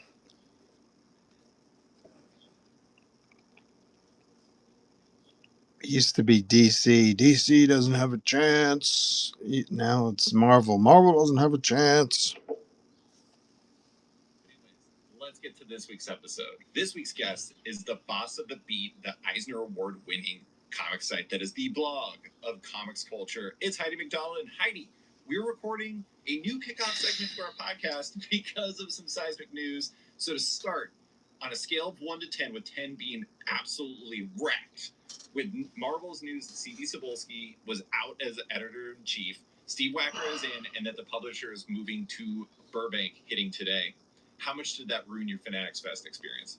Oh, totally. 10 wrecked it. You know, I was at Fanatics Fest at their preview. I was wandering around, waiting to get some free chicken fingers, and then so incredibly, I was talking to Gareb Shamus, who I hadn't seen in years, and we were catching up. And then I just happened to look at my phone and was like, "Holy crap!" And then I was like, I gotta go, guys. I gotta go. So yeah, here I am. Just wrote my first story. Of course, my DMs are going nuts right now. But yeah, wow. Well, the shoe dropped, David.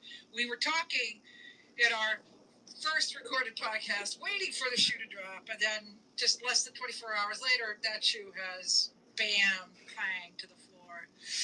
Some viewer, some listener needs to count all the times that Heidi's phone dings during this, because I feel like that will be a strong indicator as to how seismic this news is. But okay, so it is absolutely insane. We kind of talked about this sort of thing, about how it kind of feels like there's going to be a change, there needs to be a change, et cetera, et cetera.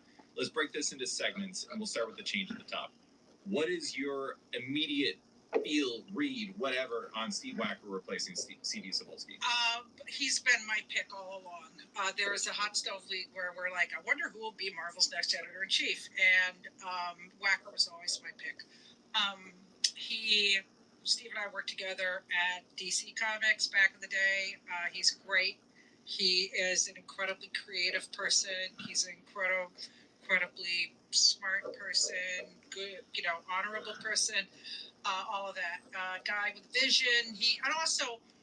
I think what made him my pick is that he hasn't stuck with comics. I mean, he worked at Marvel, but he also worked at their digital department. He worked at the studio. He has worked at all different levels of Marvel, and makes him very well equipped, I think, to handle this new era. I mean, it's a new era.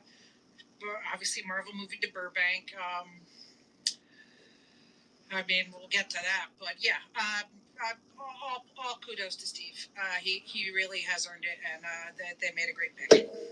Yeah, there you go, folks. Privately, we bandied about some names. I think the only reason why you and I were kind of like maybe Wacker wouldn't be the pick is because he was not working in comics anymore. But he's always loved comics. Everyone knew that.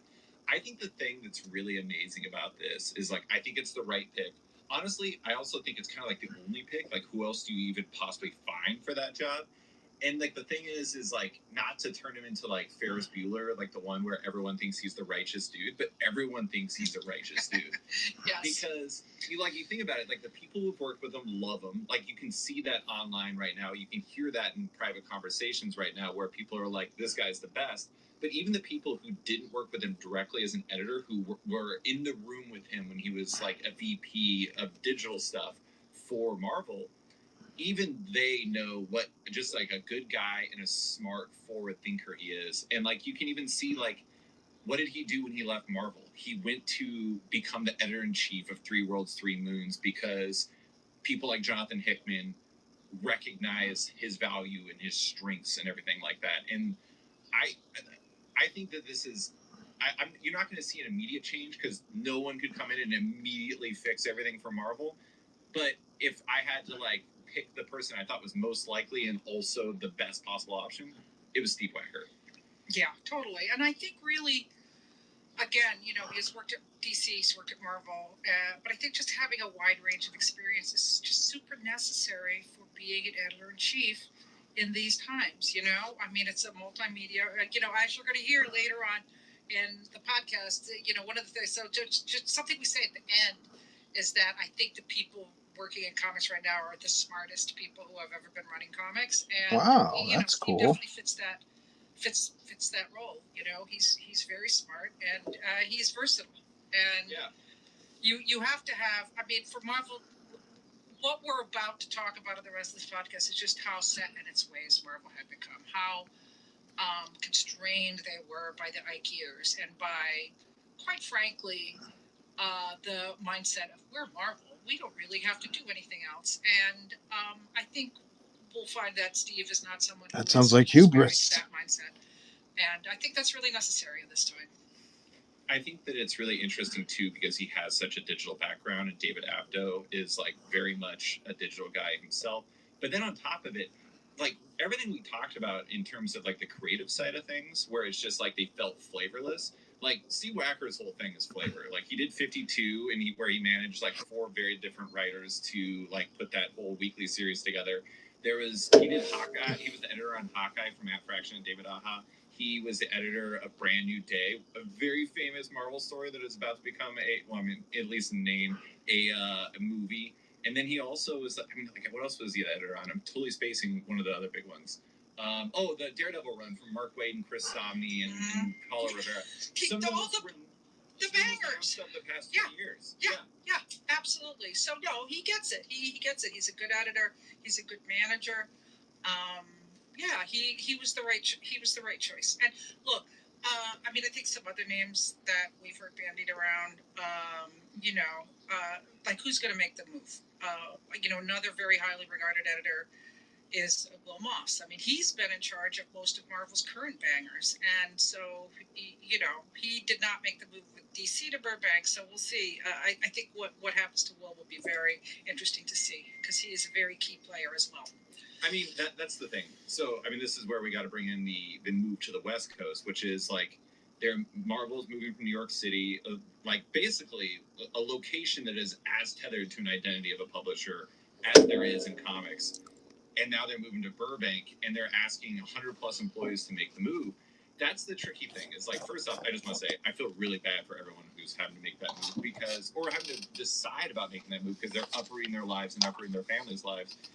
But on top of that, a very real thing. So this would be 150 is not going to make that for move. A figure, black and white. This is 50 for that isn't the beginning of changes because we've had other changes. The pile of skulls he'll be standing on. Almost certainly. Yes, absolutely. And look, we saw what happened to DC when they made. That's 200 and then 25 for the Battle Beast. So this guy would be 225. Just in part of this whole Warner Brothers mess that's been interest happening. out there. There was the the Pam Lefford years, which really dismantled a lot of what happened at DC. I mean, it just looking at, Kevin Feige was at the office to make this announcement today. So this is coming from the very top of the, the Marvel infrastructure. And I would say Kevin Feige's in a better position to kind of preserve some of what they think is valuable about Marvel Comics, maybe in a way, than what came after Diane Nelson and Jeff Johns and obviously Dan DiDio were removed from DC. You know, it really became kind of this little floating chip out there. But you know, make no mistake though, this is like end of an era doesn't even cover it. You know, yeah. This is the end of a way of life that hadn't existed in a long time, but the idea of Marvel Comics in New York was really just the root of its origins with Stan and Jack and Flo and Steve Ditko. I mean, it was so rooted in New York. The characters are located in New York. They're the realism of Marvel's characters, you know, being in a real place, in a real city, in a real interaction with that. I mean, that runs through everything. I mean, the you know, the Spider-Man movies where Spidey is rescued on the subway car. I mean, you know, Gwen Stacy falling off the Roosevelt Island tram. I mean, these are all Brooklyn Bridge. like part of Marvel in New York City. Ignore harsh acts. Let it dry your pits. Trust the science. New Doberman Maximum Protection. Only Cascade Platinum Plus has double the time to clean your dishes. La la la la la la la. You gotta pay me. You gotta pay me to have commercials on my feed. I mean, it's so closely connected. But you know, the times change, and now all comic book companies are really just little parts of a studio, and that's really what this is saying. Not if I was in charge. I'm not in charge. I'm in charge of my company. Corporate culture, you know, there's the myth of the romance of the bullpen and the heritage. I mean, you see these photos, like sometimes on Facebook, old Marvel bullpenners will be posting photos of you know, the hijinks from those offices. You know, I used to walk by their office on Park Avenue and 27th Street and see bullpenners hanging out in the street smoking and you know, the idea of having an actual bullpen that was artists that made corrections on the art. You know, it was a whole culture. It was a whole Romita's Raiders. Yeah, I mean, it's legend. It's just legend. And you know, I always go back to the you know, that recording, that Mary Marvel Marching Society recording that has Stan Lee on it and, you know, Flo Steinberg, and they have the strongest New York accents ever. You know, both of them. It's like, well, true believer, and like, oh, Stan, you know. So, you know, that was it. I mean, it's just, but it's you know, Paul Levitz just put a great post up on Facebook pointing out that Marvel, DC, Archie, you know, all of them were just within a few blocks of each other. Warren, Harris, all of them, and now none of them are. So it's the end. It's the end of a whole way of thinking about comics publishing that had died really a long time ago. Because Marvel's current office was horrible. And also, it's not the bullpen that everyone thinks. I mean, there's some people who were working remotely. Like, it wasn't every single person in the office, like, doing it like they used to do it. I do want to note, I have a take about something you said. You said that, like, you know, now they're going to see, like, kind of that move over, like, it might result in some kind of awkwardness, you know, like a transition period. Like, I don't know, you probably remember this. Like, when DC moved, they built in that convergence event so they'd have a 2-month buffer for the move. I actually think that it's going to be less painful for Marvel for 2 reasons. One, I think the pandemic has made it a little bit easier for us to be like mobile workers. I think they're kind of used to it. And then the other thing is, like, I think Marvel's already going through their transition. As we'll cover later, I think they're already going through their transitional state. And I think that maybe when they get to Burbank, it might be a little bit easier of a transition because of that. But that's just conjecture. I have no idea.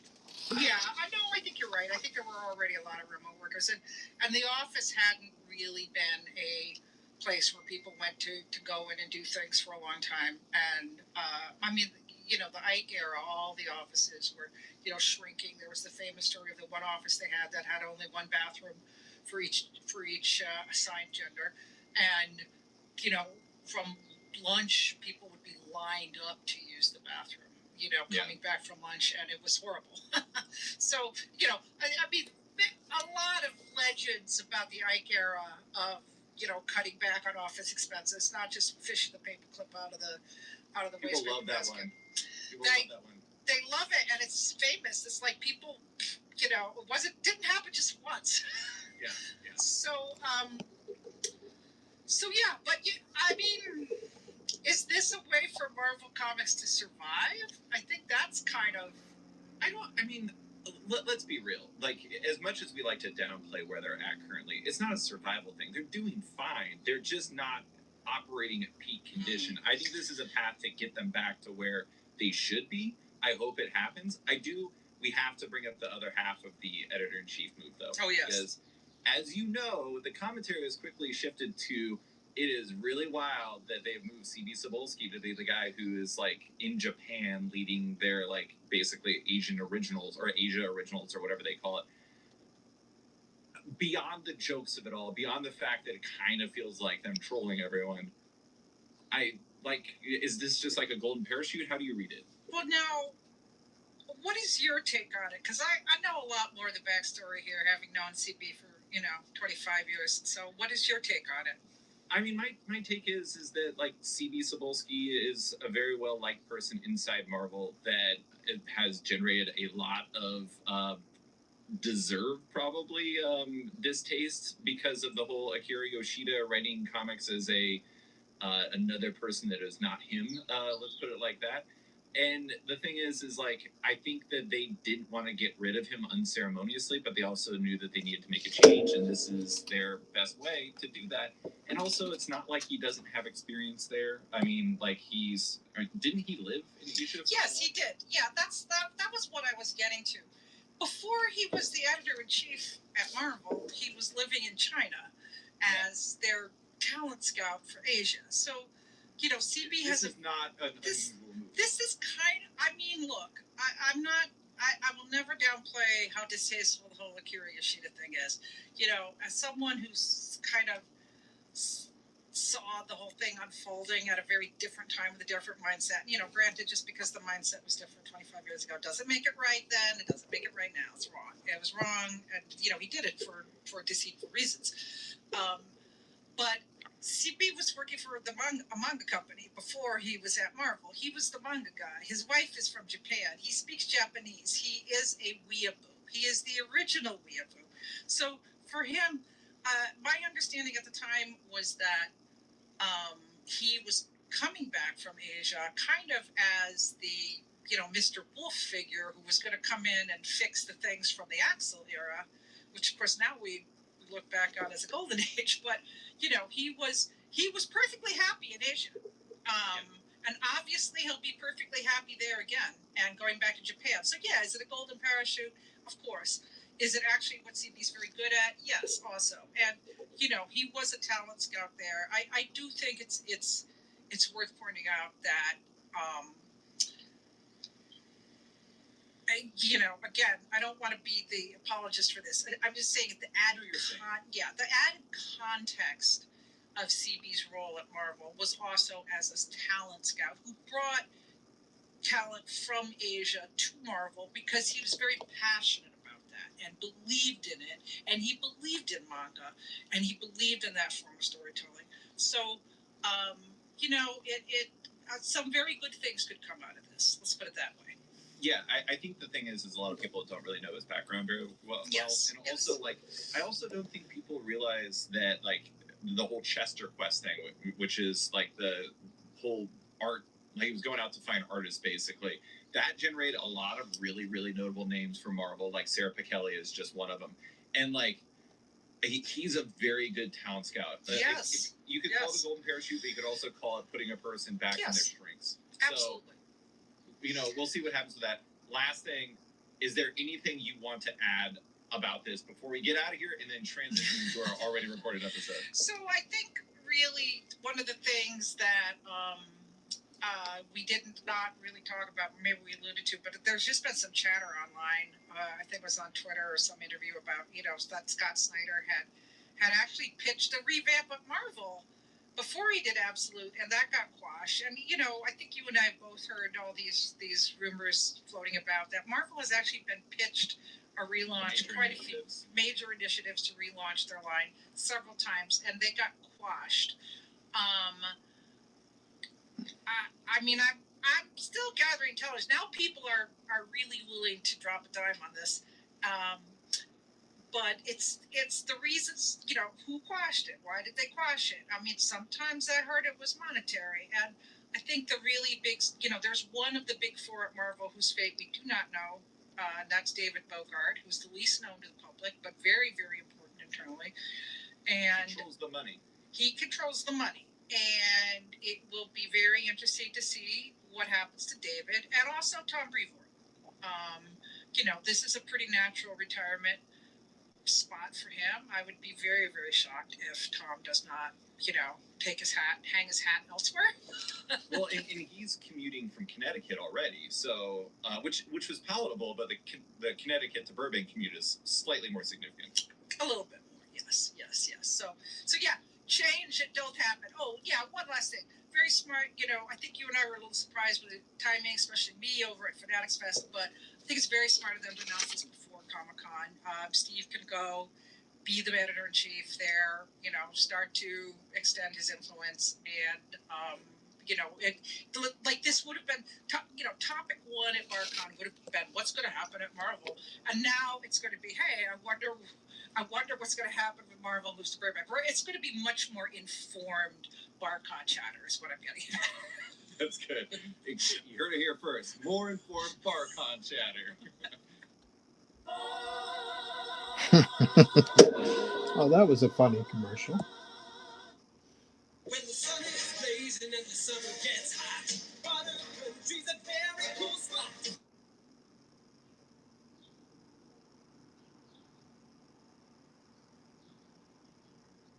What happened?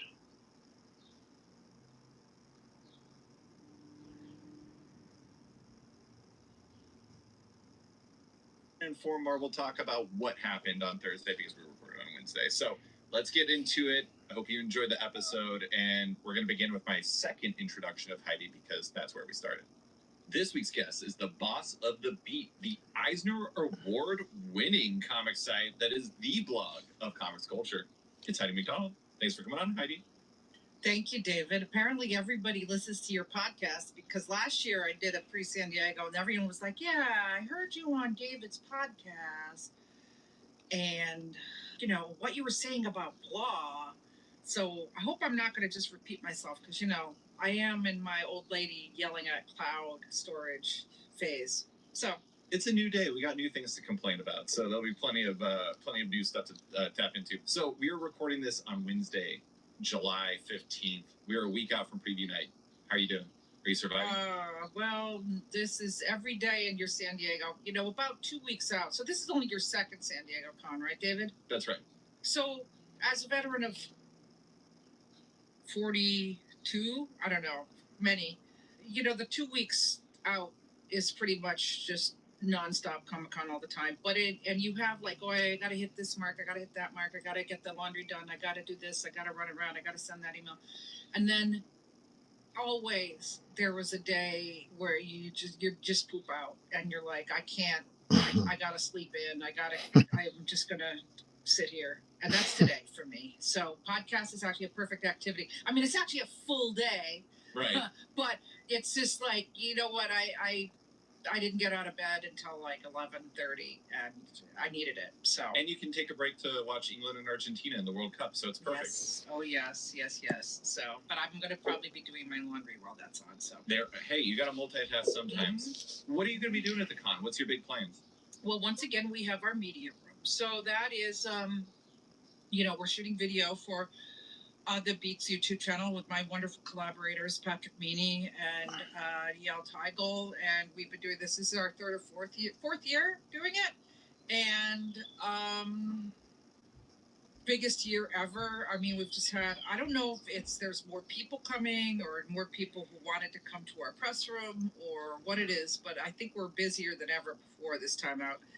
And a lot of people who contacted us early on who were, I would say, semi-bold-faced names, a lot of times they poop out. But this time they haven't pooped out yet. So fingers crossed, yeah. So that takes a lot. Even though I have minimal actual time in the room, I am going to be doing some awesome comics interviews with some big-time comics folks. So check out our YouTube channel, like, smash, It's the button. Oh do man, the thing. people are ready for doing the thing, for smashing that button.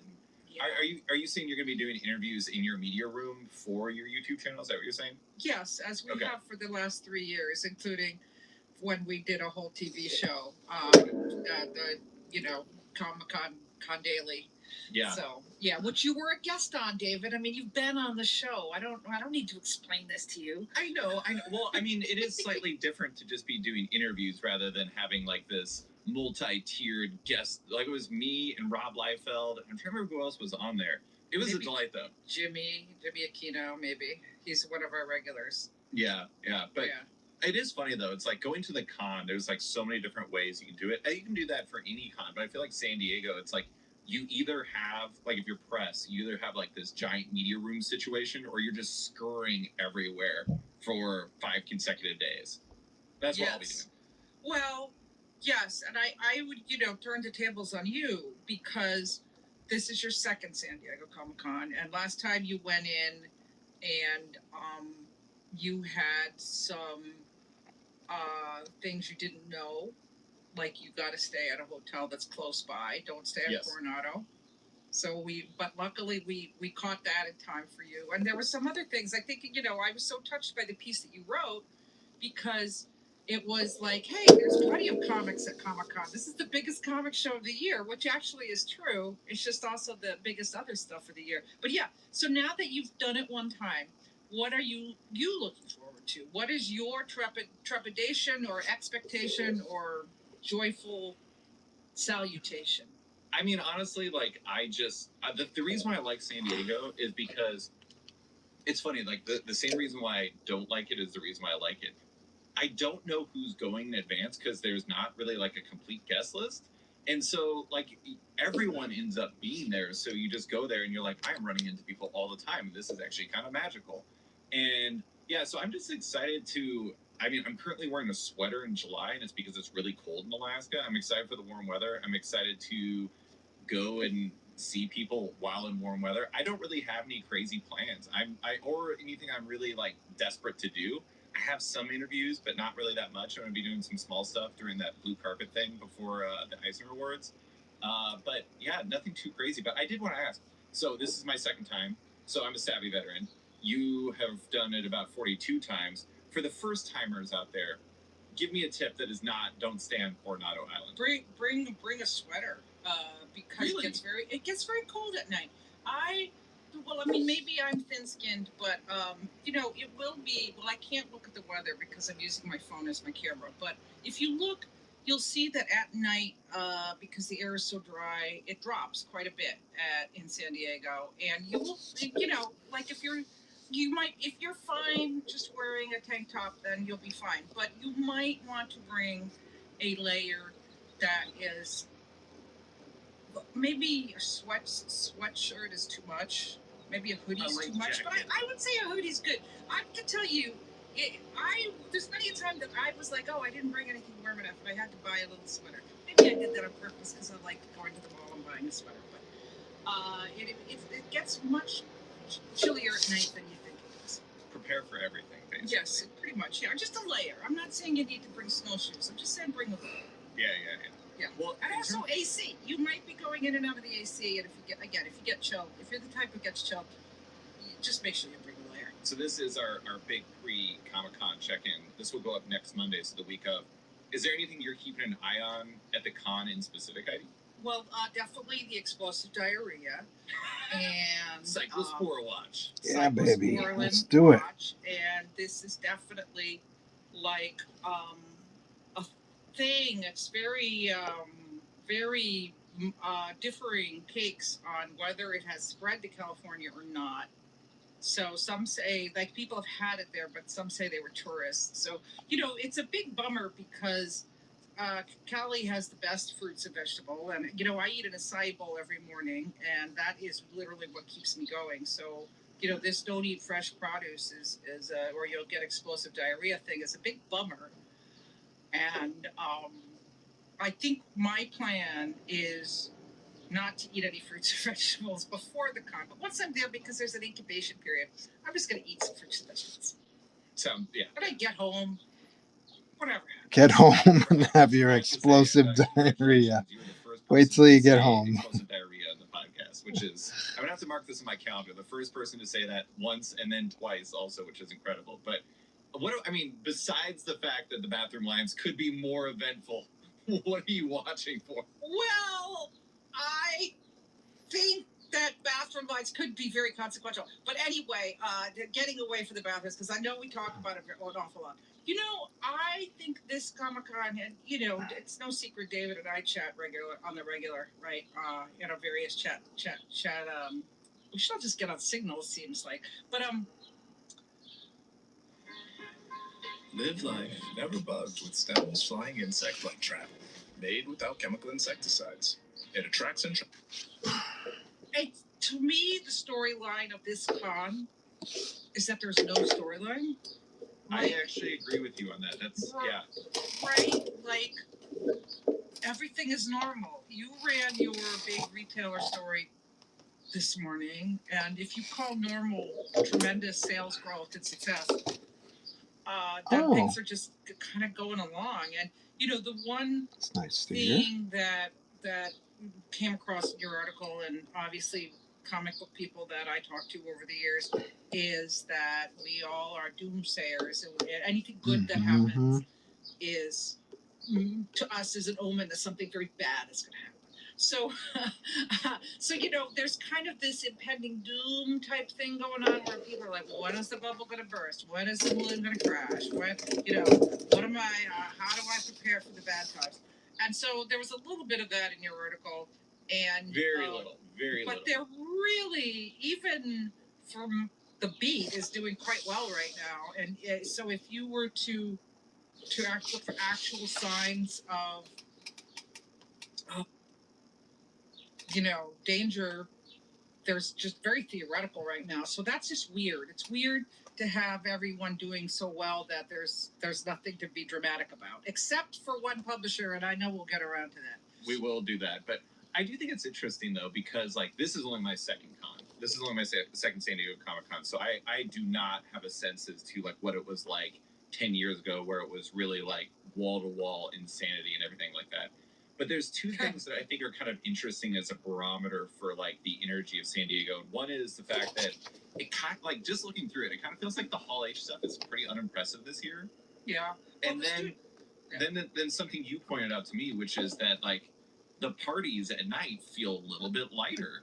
And I do kind of wonder, obviously the comic book world stuff is going well, but it is interesting because I feel like San Diego Comic-Con, it's obviously still huge, but it does kind of feel like it's maybe off its peak a bit.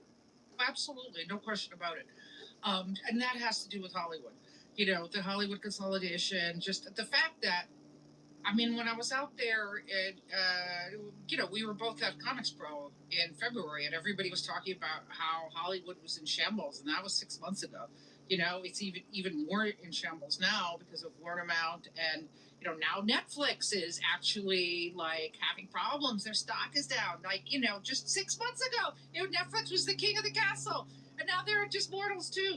So it's really just comics are doing okay. I think a lot of things are doing okay, and a lot of it is just fiddling while Rome burns. Okay, there's no question but that objectively our lives are decaying by the day. And I bring up explosive diarrhea as an example. No, because it really is true. We used to have a CDC, and now, I know this is politics, but we used to have the CDC would trace these things, and they cut the department that traces explosive diarrhea. So, now we're all like, oh, should I eat lettuce? And so that's a new worry. And there's AI, the AI slop, and Watermount. They just cut the national parks by 90%. So it's like all of these things. Air quality. I haven't been outside today, but apparently we're getting a Canadian wildfire situation here. So the air quality is terrible. It's The air in your 99 library looks really nice, though. Yeah, so well, my library is very airy, but it's 99 degrees out here. It's still cold. You got to wear a sweater. Well, that's Alaska, so I guess that's normal. But it's like there's a lot of things that are bad, and it's not just for me reading social media all the time, right? And also, so I think we're kind of like clinging to the things that give us joy Yeah. more than ever, and putting our faith in those things more than ever, also to some degree. Yeah. I mean, by the way, I just want to say I didn't mean to laugh about the fact that you were saying like the world was decaying, but I realized that it's rapidly becoming apparent that I might have to title this episode "Explosive Diarrhea" with Heidi McDonald, which I really don't want to do. No, don't do it. Don't do it. Like okay, an explosive con. Call it an explosive con. I'll help you with the headline, David. There we I'm here go. all day. Yeah. There we go. But I mean, I do want to say it's just like, before we get into some of the other topics. You said that like comics are doing okay. I do think it's worth noting just a little quick recap of some of the highlights from that retailer article I did, and with the caveat that it's only 9 retailers, granted, one that is one of the maybe the biggest account of the direct market, and then another one that's a top 3 for sure with like 9 shops or whatever. But the top shop was up 70% year over year. 70. Like, on average, it was 25%. No one was below double digits. 70. The thing is like there was even like the biggest America, which we'll get to, was Marvel.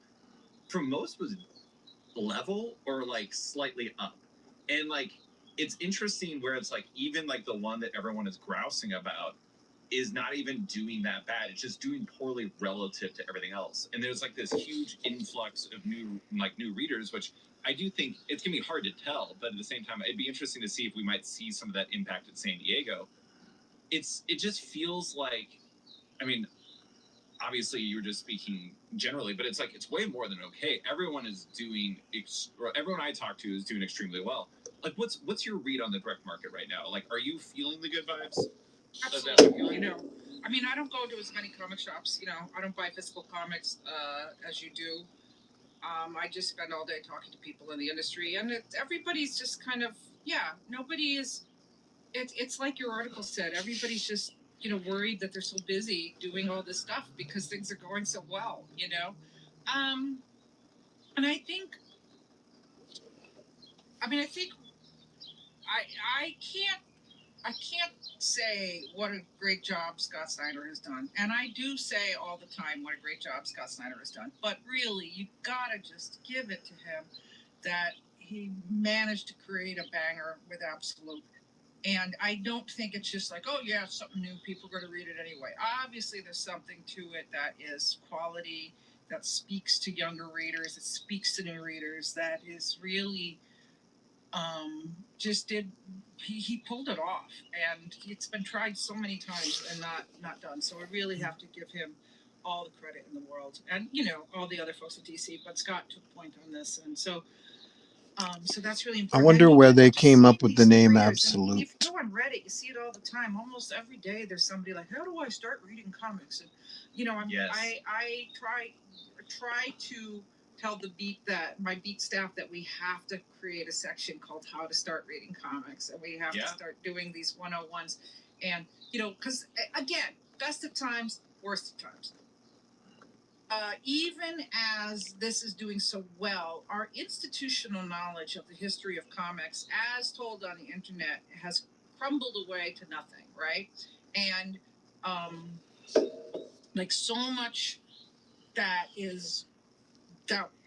knowledge that was on the internet, the sites are gone, the sites have been taken down, the people aren't doing it anymore, and then just nobody's doing it anymore. I mean, like you're trying, you're one person.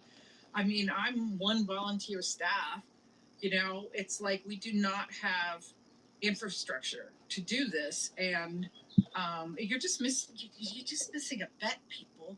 Like I'm telling I know I'm giving this idea away for free, but I also know no one's going to do it. No one's going to start a site called How to Start Reading Comics, or I mean, I'm sure there is one already. The URL is moldering away. So. I know I'm rambling a lot in this answer, but it's kind of like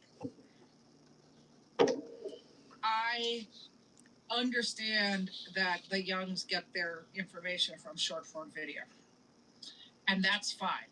Okay, that is how they do it. That is what they do. I don't do short form video, and so I am more married to websites. But I still think there's a place. We need to bring back some of those classics. We need to make it really easy for these new readers to discover the really good stuff that's sitting there that will not shock them with its non-political, politically correct take from 2006. And Elevate your scent game with Dove Men Body Wash, crafted for smoother, healthier feeling skin. Dan Coe knows taking on Trump and Washington corruption is a marathon, and he's run 82. And now, a quick word from one of our sponsors. This July, a little bit less so on short form stuff. But then there's I don't know if you're familiar with Comic Book Herald, the website by Dave Busing, but Dave, I don't know how active he is. I haven't looked at the site in a little bit, but he probably is making a killing right now because his site is loaded with reading orders and how to read, the Avengers, how to read Secret Wars just in time for the upcoming movies and stuff like that. And I bet his site is. I mean, he's great at SEO, anyways. I mean, as much as SEO matters anymore, but he did such a good job building that out. I bet that is a massive resource, and I do think that there's an opportunity there. But I do want to go back to something you were saying about Scott Snyder. I think here's a weird thing. People always what I remember at Comics Pro. We probably talked about this. You probably talked about it with a bunch of people. What can we learn from Absolute Batman? What can we learn from the success of it? I actually think one of the biggest things we can learn from is Scott Snyder himself, in the sense that his greatest strength in some ways wasn't writing Absolute Batman, it was hyping Absolute Batman. Mm-hmm. And I think he's done such a good job of talking up Absolute Batman and the Absolute line in general and DC in general, that it's provided all of these TikTokers and all these YouTubers and all these new readers an easy path to be excited about something they've never read before. And that is kind of the secret sauce to all of it. Yeah, totally. I mean, I do think it's very important that they looked at the storytelling and wanted to make it a little bit more manga-esque. And because it's not decompressed in the way that 2000 Brian Hitch was decompressed, but manga storytelling is just a lot more immediate. It's very subtle. I had cause to reread Understanding Comics recently, or not that long ago, for a project, and Scott goes. Scott McCloud, not Scott Snyder. Scott McCloud goes and actually analyzes all these comics and the different. He identifies 6 different kinds of transitions and goes through comics and counts the number of times that they have a certain kind of transition. It's very, very, very nerdy in the weeds and baseball abstract. But I think there's a lot to that. I think it's worth revisiting that and really trying to understand the importance of the storytelling. And also, I'm sure last time I was on here, I was moaning and groaning about the new characters. But, Absolute Batman feels like a new character that people can claim as their own. And I think that's all of these characters, all the Absolutes, the Catwoman and the Wonder Woman and the Green Arrow. I think people are claiming them as their generation's version of these characters. And that's super important. Absolutely. One last question about the direct market stuff. You have the conversations about how everyone's doing super well. You have the conversations about new readers and everything like that. I know that you are a natural skeptic of this single issue form, the pamphlet, as you would put it many times in the past. How sustainable do you think this is?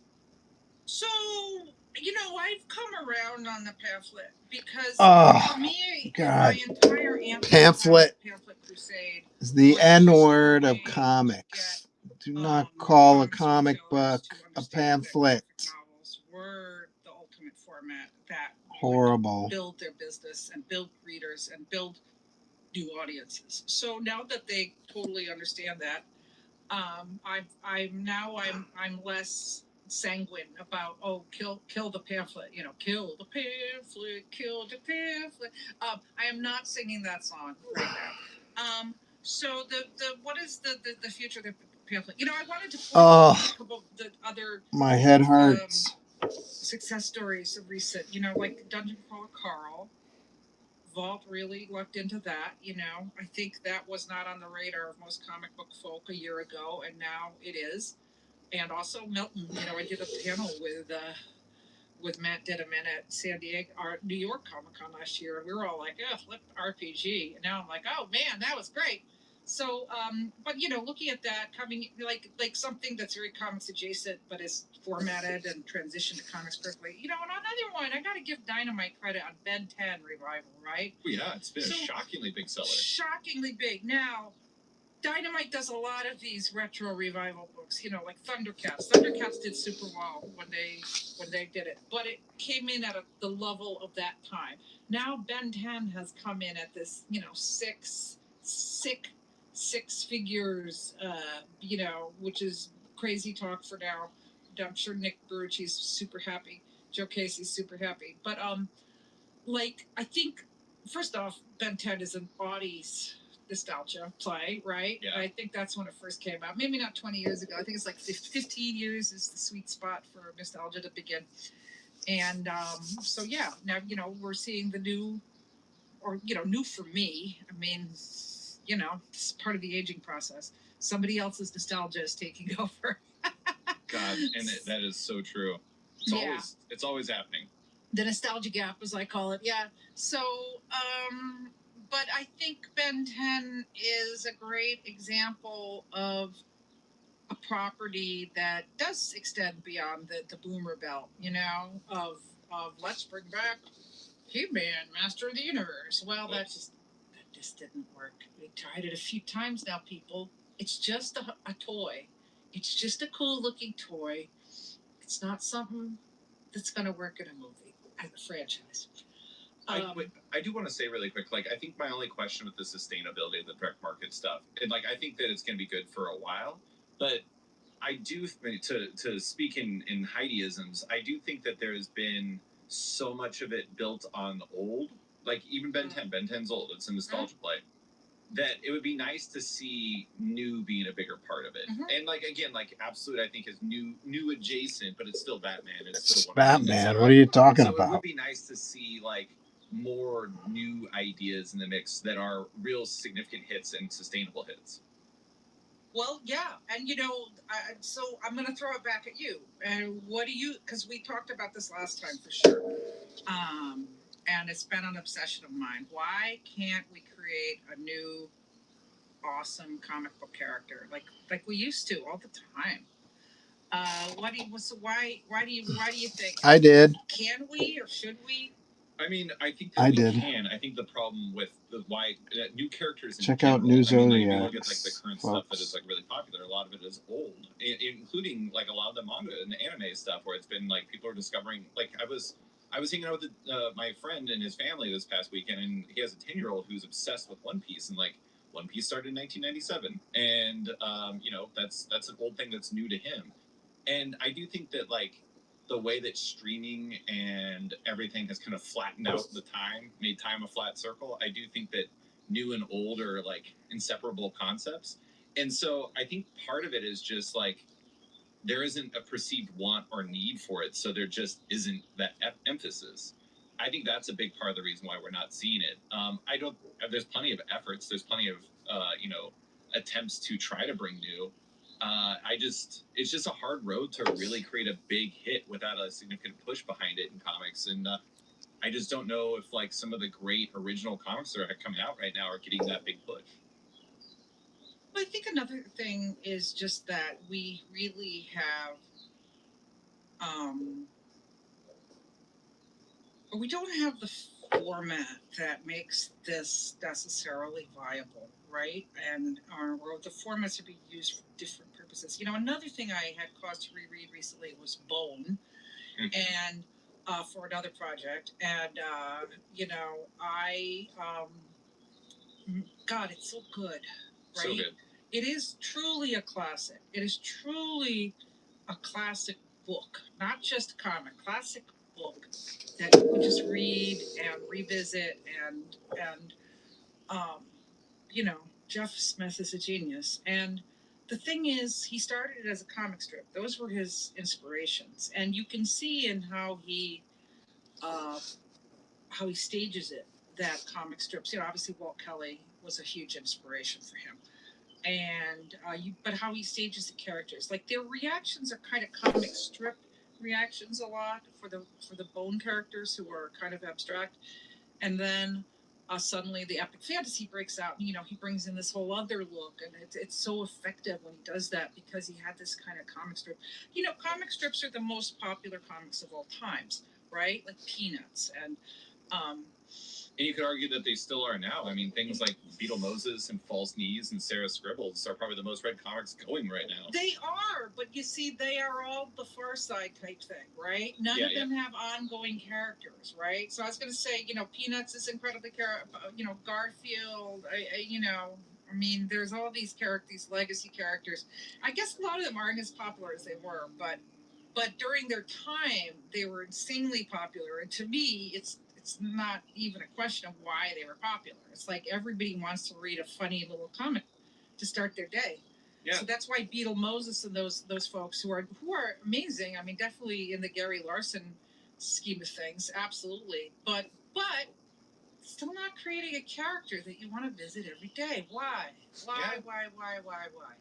And it is a mystery, but I do want to, in regards to the direct market stuff, one of the big changes, one that delights you to no end, is that sites like your own, The Beat, are running sales charts from Prana Direct Market Solutions, powered by Managed Comics and Comic Shop Assistant. Do you feel like having that information is giving you the juice and the good feelings that you've been looking for from the lack of sales charts? Tell me you'll never forget that native deodorant has no aluminum. No matter what. At Citizens Private Bank, we believe your attention is best spent on your passions. It's a start. It's definitely like you were, you know. We're auctioning off Battle Beast full figure with bone pile of, with the hill. He's standing on a hill of bones and skulls and shit. But which we all love. Charts where we can see everything. Well, it's the metaphor that jumped into my very fatigued and stressed out brain. There we go. So, it's a start, right? It's a metric. And I do know, you know, real big props to Adam Freeman at Prana and Brian Garside and Django Boren for getting this together and doing it. They've been talking about it a long time, and they did it. And I know they're still rolling out more features, but you know, we have the publisher chart now, the monthly publisher chart. To me, that is something that we've been wanting for a long time. And, you know, let DC get their flowers, and, you know, let Image get their flowers. Let Dynamite get their flowers for being number 4. You know, that's pretty impressive. So, it's good. But, you know, we still need those juicy Comics Pro sales charts that they've been working on for years, and apparently getting the publishers to in compliance with the common standard is very, very difficult. And, you know, I want to, you know, let me plug a compadre, our colleague here, Adam, because do you want Adam Freeman right now? Yes, I am going to plug Adam Freeman, because if I could find my email, because I know he is a competitor, but he has some really cool panels. I thought that at San Diego he had some very good panels, and I can't go to them. And I think, like, he does, he actually has the past, present, future. Check this out. Distribution. I want to go to that. Unfortunately, I can't. So it's right opposite my panel, but that's a good one. It's going to have Christina Merkel. Orangutan David, skull mold. I was asked to be on it, but I got other plans, so I couldn't do it. We got to get somebody there at that panel. That's a really big panel. I'm on one of his panels. I'm on the digital to print one, or print to digital. Yes. Breaking into comics as a publisher. But then I like did Drop Culture break comics? I think that's a good topic too. Then he has one on his short form video, The Future of Comics Journalism. I'm like, but it's gonna break you. It is, but I think that's a great topic. I was telling Adam, these are great. I wish I'd come up. This is why you need new people. I'm done. Yeah. I'm done. So let the others do it. Bring it on.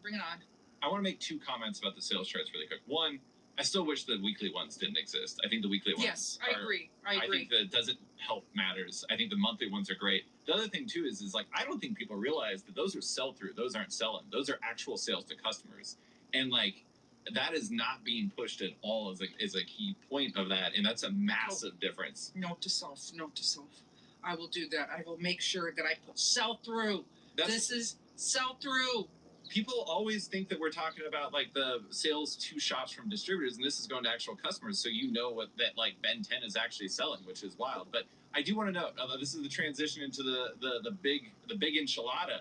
So one name you didn't mention when you were talking about the success in the sales charts was Marvel, and Marvel has had a turbulent 2026 to say the least.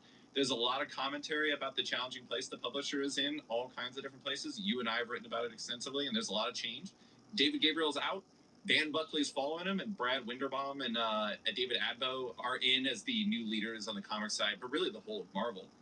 What is your read on the current state of Marvel?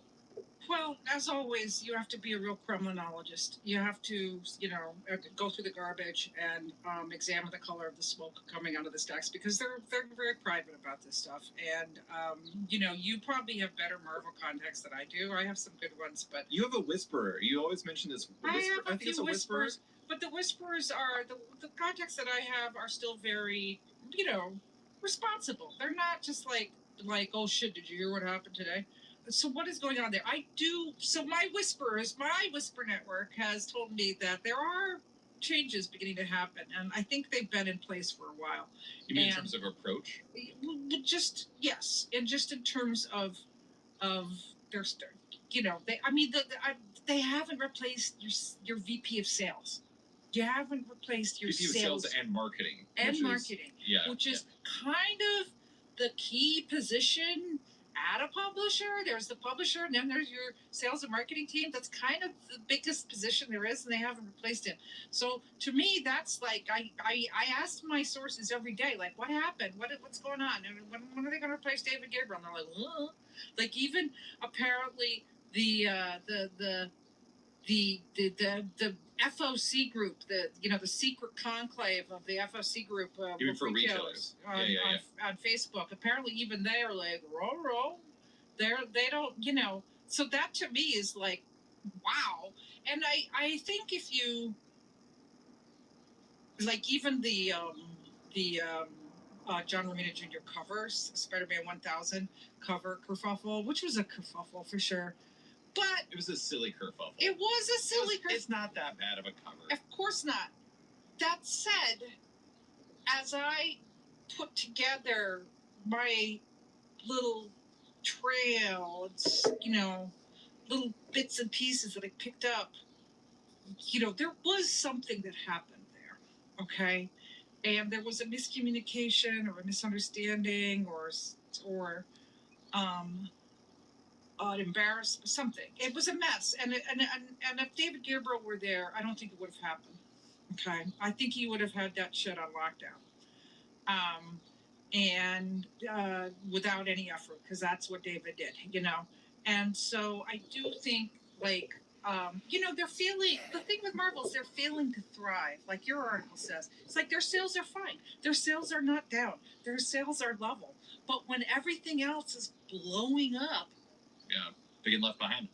They're being left behind, and I do think when we're, God willing, next time we sit down and talk, I think we're going to have a very different conversation about Marvel. And the other kind of little criminology tea leaf, like Black Smoke or that was odd, is that Dan Buckley listed himself as executive editor for the Midnight revamp. Now, so Midnight is kind of their first attempt at actually doing an absolute type thing with a kind of a what was Ultimate? Ultimate what was there first? And, so it's a big initiative for them. To me, this reads like, and again, no inside knowledge really, just me deducing, guessing, spitballing. I could be wrong, but to me, this looks like they're internally at Marvel trying to put together this initiative to show that they can.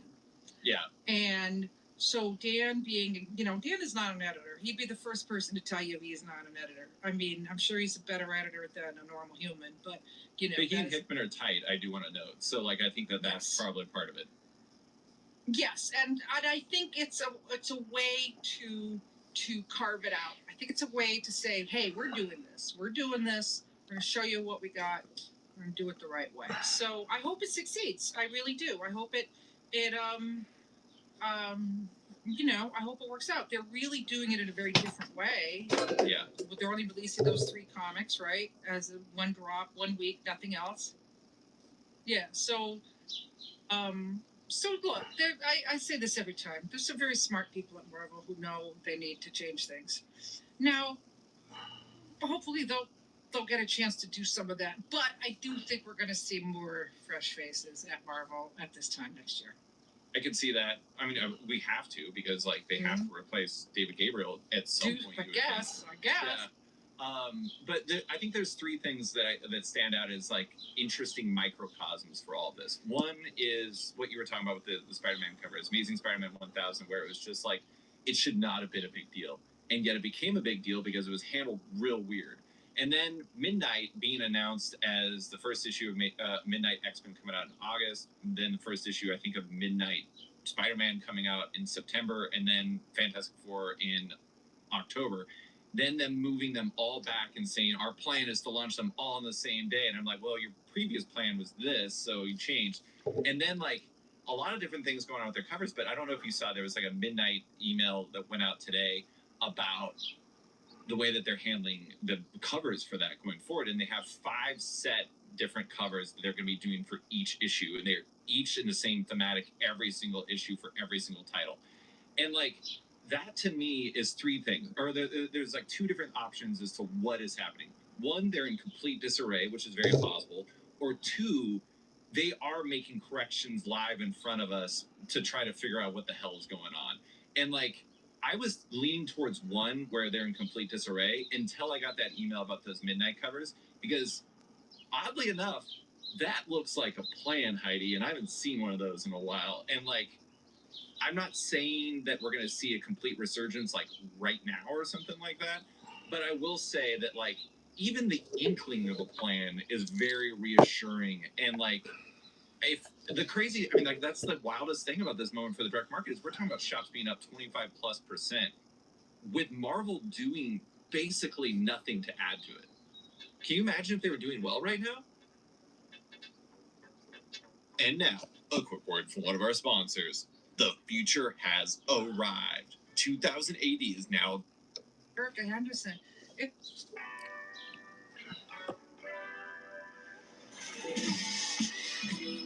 It was amazing. You know, the Mockingbird, Devil Dinosaur, you know, Moon Girl, like all these female-led titles. But it wasn't just them. It was like that era of Marvel had all these really fun, distinct, interesting books by a variety of creators that showed so much creativity, and that is over.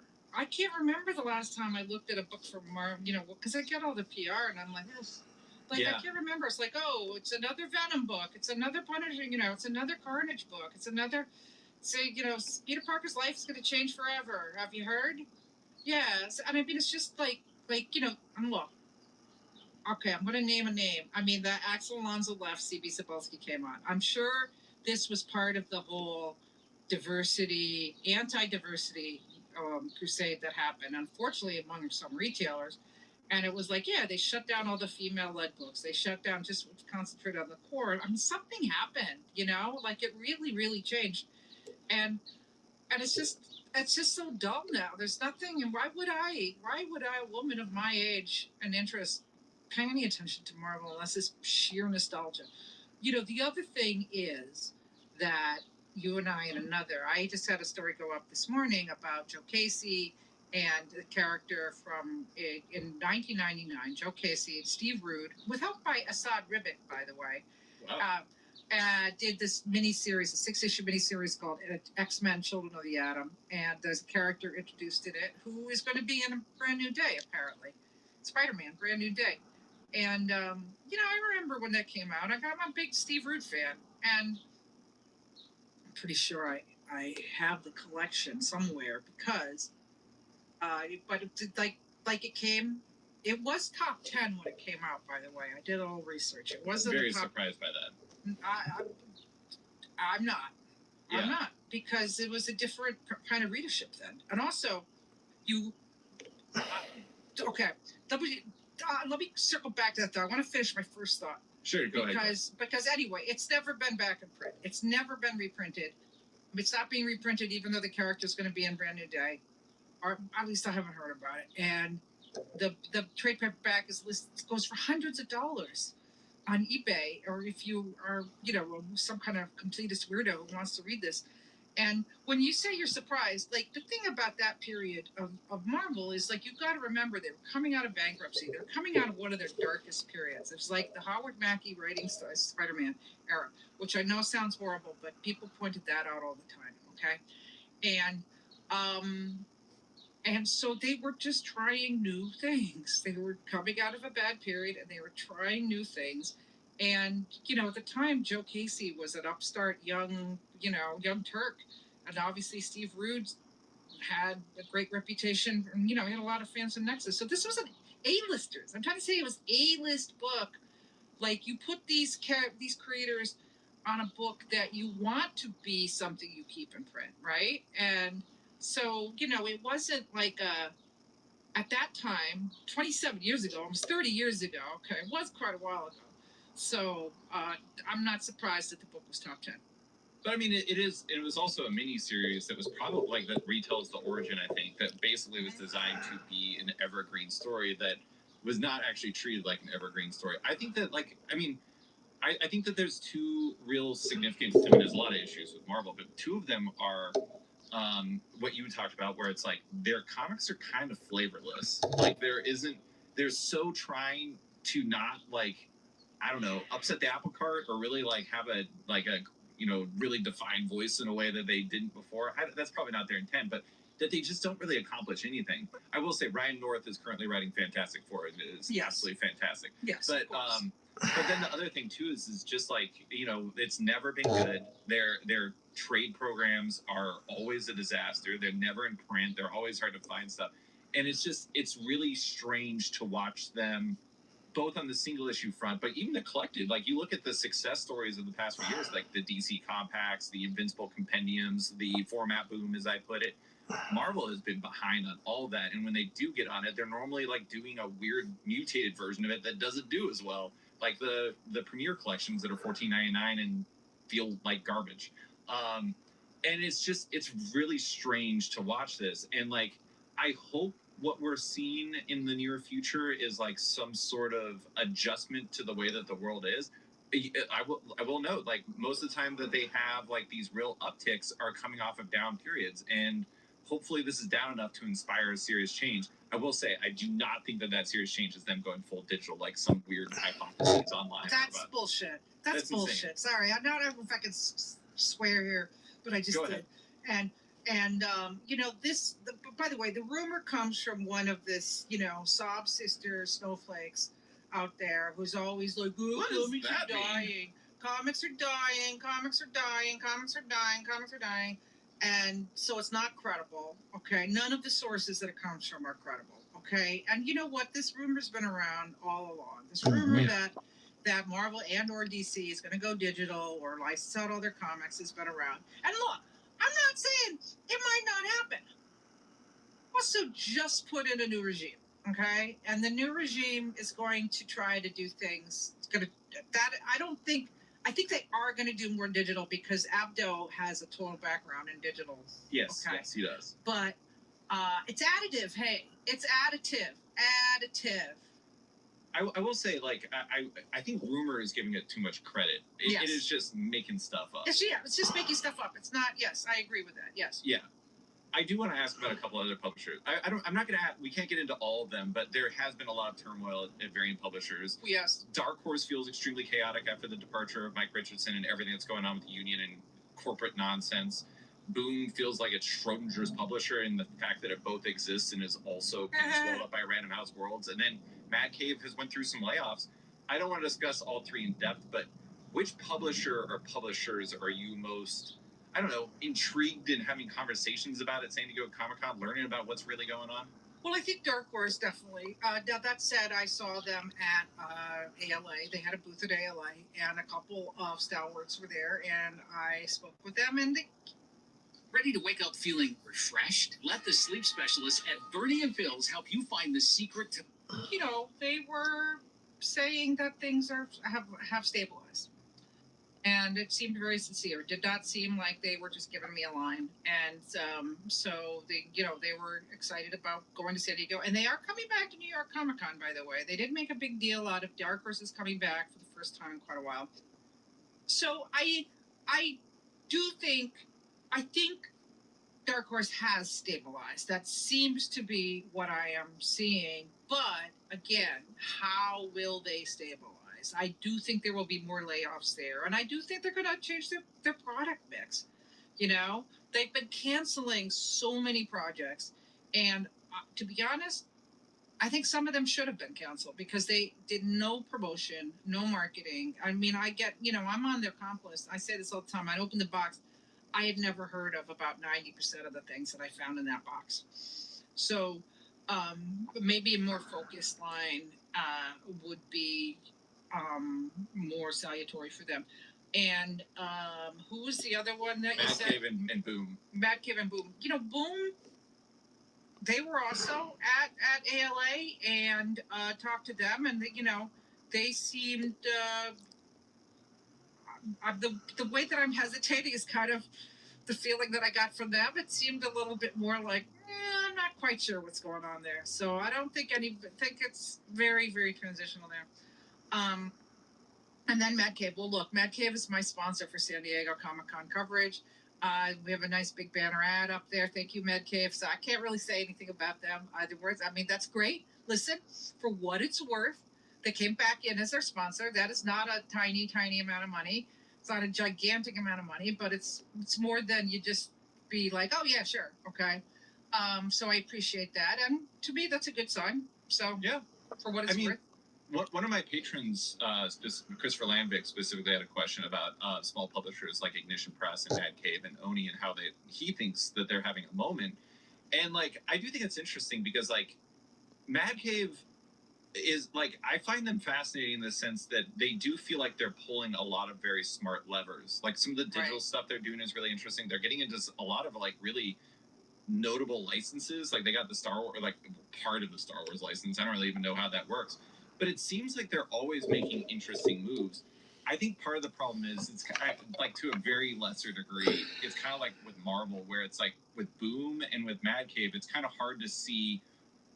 They're in the chrysalis mode. What are they going to be when they come out of it? I don't really know, but they're fascinating.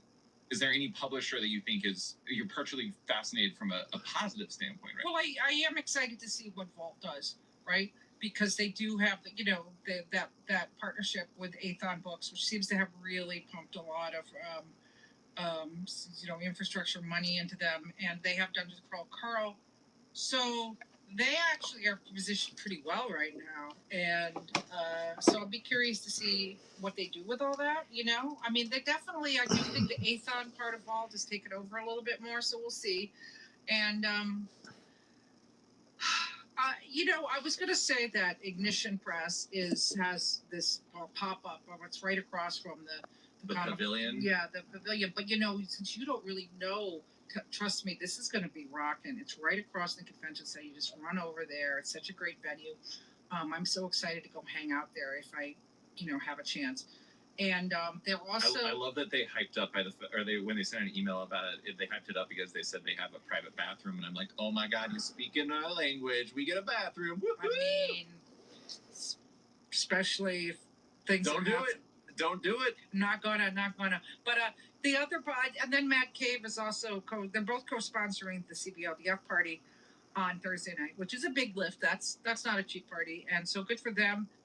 Look, if I know a lot of people listen to David's podcast, so I'm going to say, and David doesn't even know about this, but the one thing I'm going to say is that we both have been saying, the party scene is definitely shrinking.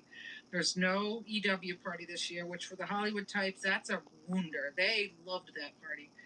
And David doesn't. I said there's no dead dog party, and David said, "What's the dead dog party?" So I've been to this con once. I don't know. I know you have, but you know what the dead dog party is, right?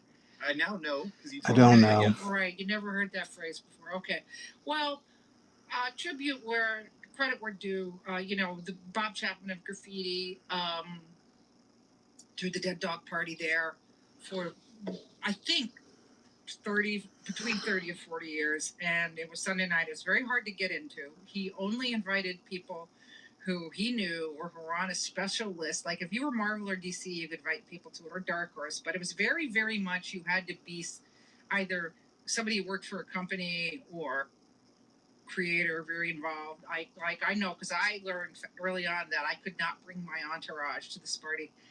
And we all complained that we couldn't bring our entourages. And it was a cash bar, by the way. It was not an open bar. But this party is beloved of comics folk. It was the best party. Everybody had a great time there. Everyone who was still alive and standing would come. Jeff Smith, Sergio Aragones, Mike Mignola, you name it, they would be there. And so then Bob retired with his last COVID bash, where it was, by the way, he sprang for an open bar the last year, which I thought was hilarious. That's great. And that's how you go out. And then Distillery. Did you go to the no, you leave. You don't stay Sunday night, right? Yeah, no, I don't stay Sunday night. Okay, so Distillery picked up the tab for a couple years, but they made one key error. First off, well, one thing was out of their hands. Like all the venues in San Diego just jack up the prices insanely for Comic-Con. And so it's very, very hard to get a good deal on anything. And then they decided to make it a open bar party, which it would prove it for 40 years. You do not need to have an open bar. Okay? Let the guy who made, or the gal who made bank on original art buy you a drink if you're that poor. Let the publisher who just has a gigantic expense account, they can buy you a drink. So it was not necessary. People want a place to hang out and see their friends and unwind before they say goodbye. And so, Distillery's a little bit on and off. No more Dead Dog Parties. There wasn't one last year. There is none that I know of. Maybe the new kids are doing one and they didn't invite me. And that's fine. I'll hear about it. But if you're listening, comics mainstay of the future, this is your opening. Dead Dog Party. Dead Dog Party. Dead Make Dog it happen. Party. It can happen. You will become a hero or heroine. Do it. I'm going to share two publisher picks that I want to note really quick in terms of ones that are interesting to me. I do think Oni getting Trad Moore's new creator-owned book is like a real feather in their cap. I don't want to say that that's a loss for Image, but I'm a little surprised Image didn't get that book. And then the other one I was going to point out, not a publisher, but I do think it's interesting that very specifically Iman Vellani's debut creator-owned book is. What does high-protein Blue Wilderness make possible? Epic journeys together. With 30%. It's an Image and Tiny Onion book, but very specifically, it seems like Iman Vellani is emphasizing that it is a Tiny Onion book above all. And again, not a publisher, but fascinating to see them kind of spreading their wings into places that aren't just friends and family of the James Tynion and expanded universe, if you will. I think that both of them are really interesting right now. I that doesn't mean that they're making gangbusters sales or something like that, but I do think it's interesting. I agree, and I think the people who are in the comics business right now are a lot smarter than the people who have ever been in the comics business have been, and they've had to be successful because there's so many options right now is the thing. There's so many distractions and so many options, so many channels.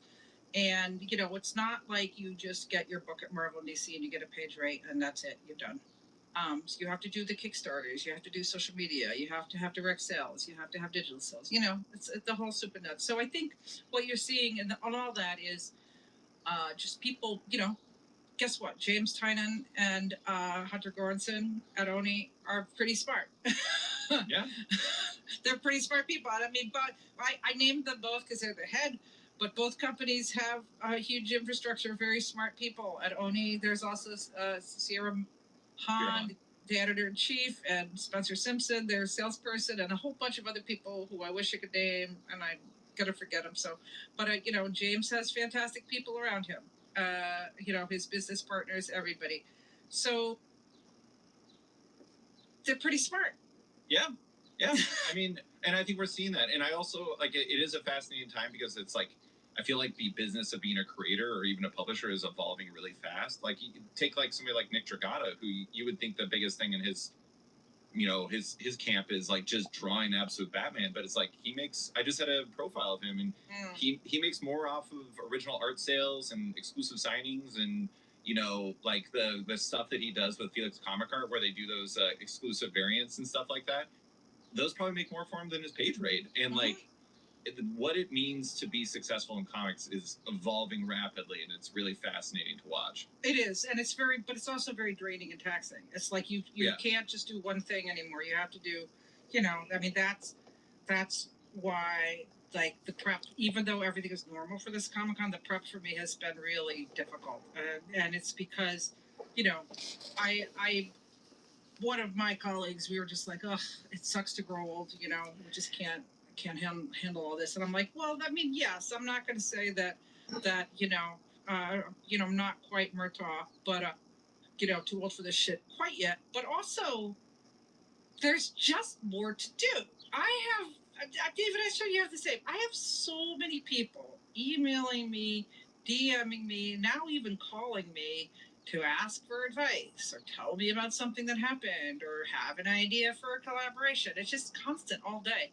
And so just there's just so much more to do now. Yeah. There's so much more opportunity. There's so much more possibilities that ultimately your ability to focus on what really works is probably the real super. Well, and like, I had several questions from people about like the world of comics journalism right now, and I do think that like our world is evolving so fast too, because like the expectation is like you and I like are old school in that we like the written word above all, but I also have a podcast, so like I have like between 20 and 50 people reaching out every week being like, can you cover my book on your podcast? And I'm like, I have one guest a week, there's no way I can cover everyone. But then there's also like at some point, Heidi, you are going to do short form video, and like it is going to happen, and like that's just the way it is, and that's just because the world is evolving in that way, and it's just like I don't know, you can't stay still anymore. It's just not an option. Yeah, and that's what makes it very exciting and exhausting. And yeah. Okay, well, last question for you, because I know England and yes, I know. And Argentina are kicking off. Yeah. Give me one thing you're looking out for from the rest of the year in comics. Is there something that you have your ears up, like you're getting your barometer out for, you're trying to get a feel for? What are you watching for from the rest of the year? Boy, that's a great question. Well, I am curious to see how Terminal does. We've talked about that. And, this is the new Skybound book from Robert Kirkman and Joe Casey and Andy Kubert, etc. And Andy Kubert, yeah. So, it's definitely a 90s throwback book. But it's also bringing in tons of superstar artists. And, it's very much built to be a top book, and it's very much an attempt to create that kind of excitement that we had in the late 90s around things like The Authority and Planetary and that kind of thing. So, and it's an attempt to launch a new franchise. So, I'll be curious to see how that does. And, I'll be also just complete swerve. I'll be curious to see how New York Comic Con is this year because, the pro gouging thing, it's like the Reed is making a lot of changes and people are unhappy. Very, very unhappy. And it's also kind of, 20th anniversary, kind of a little new era happening there. So we'll see. I mean, you and I and Rob Sokowitz talked about this at was it IDW party last year at New York Comic Con, and just like how it felt like things were shifting, and both in terms of just the overall feel of it, but also like the way that they're deploying badges. And like, I think New York Comic Con is like kind of in a weird way. I'm not going to say it's going to go away because it's not, but I do think that it's at a bit of a tipping point in terms of how people perceive it. Yeah, totally. And as we write this, Fanatics Fest is kicking off tomorrow in New York, and which is the Comic Con of sports. I was a bit of a skeptic when it began, but they poured. You loved it. Well, I was a skeptic as to whether what it would become and how successful it could be. Well, the answer is very successful. It's 4 days. Obviously, owner, is a multi-billionaire, and he plowed lots of money into it. But this has kind of become a big deal now. You know, they're having a preview morning that I'm going to tomorrow. So they're already expanding into all these other things. And you know, the idea of look, we gotta go because the game is on. But the economy of cons and creators and what they make at the show and what they pay to go to the show and whether they're accepted and the the different circuits like Fan Expo, GalaxyCon, read shows. That's very interesting to watch. I'd say that was definitely something that is evolving very quickly. I have one more comment. You can comment on it if you want or not, but I do want to say in regards to Terminal, we talked a lot about all these different players and how they kind of like move the needle and how like everything is evolving. I think the godfather of it all, of this era, is Robert Kirkman, and I think that no one plays the game better than him, and I think that he is very smart about this. And I think the whole thing with Terminal, where it's like, I think they had 17 issues done by the time that Comics Pro hit when they announced it. He has a plan for that book. I don't know if it's going to be a massive hit. I don't know what it's going to do. But I think that everything he does is worth watching and learning from because he moves the needle. Well, he does. And I do have a comment on that, which is that, he already has 2 lasting franchises. So that's great, with The Walking Dead and Invincible. And with Invincible, it was the twists and turns that got everybody. With Walking Dead, it was just like death, anyone can die. So that's a pretty simple formula. And Invincible was a lot more just, really shocking, really dramatic twists and turns. And I think that's what they've done for Terminal. And, that's why he did 17 issues. He's planning out the shocks. So, yes, I agree. Short version, yes. Robert is playing the game to win. Playing the game to win. But so is Heidi McDonald because she's going to go to San Diego Comic-Con but not go to that salad bar. Woo! But Heidi, that is all I have for you. Thank you for coming on to talk about Cyclospora, San Diego Comic-Con, the current state of the direct market, and everything else. I appreciate you taking the time. David, I'll see you in a week. See you at Comic-Con.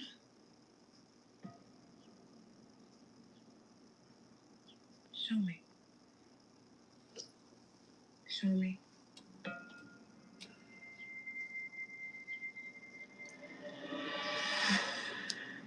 Is that? Hey, that's Clayface. What do you want, Miss Hagen? I want my life back. Matt Hagen, that's Clayface. I know you. You're famous.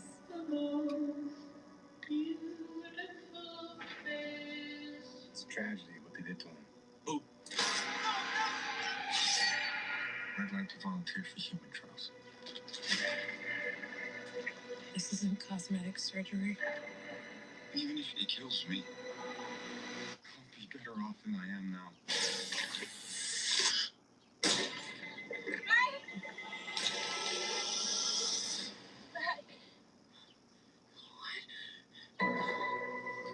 Okay. You okay? It's okay. I feel great, actually. I have no idea what side effects you'll have or how to treat them. Sir, the seatbelt sign is on. We're in unknown territory.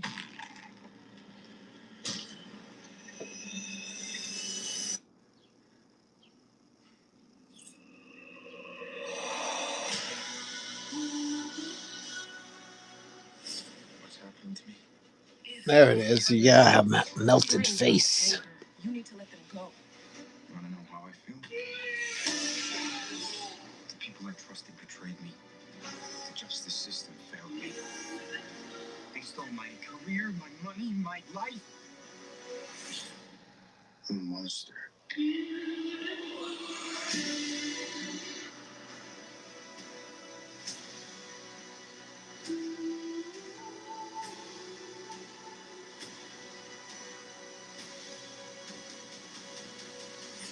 I have no idea who you are.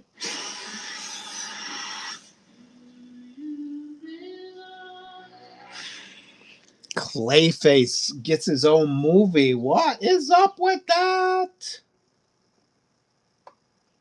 Do I still have people in my room? I don't even know. I'm going to start this auction. One person, that's me. Okay.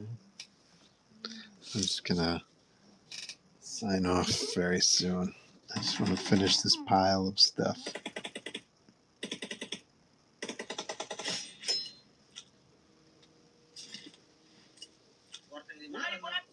I got supplies.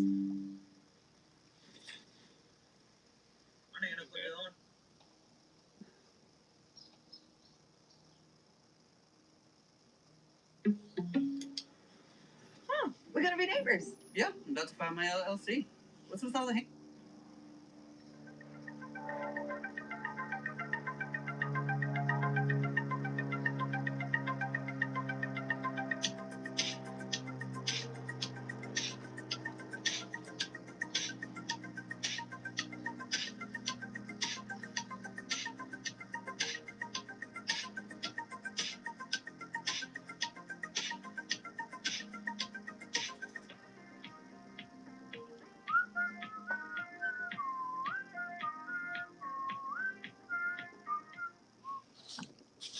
Hello, everybody. Welcome to the weekly spinner rack on Comic Tropes After Dark. I'm your host, Chris. Tell you what, let's start out with something a little better than a salute. Like, really? No.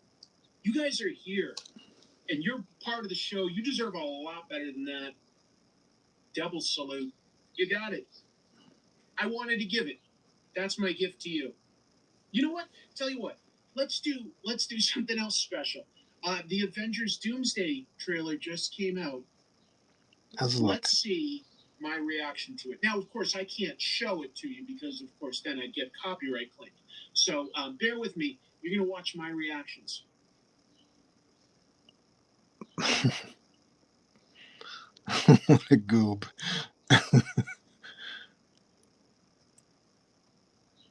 Just kidding. No, don't worry. That's not my show. I was having a bit of fun. So there's a lot to talk about tonight. There's going to be some really interesting news and topics.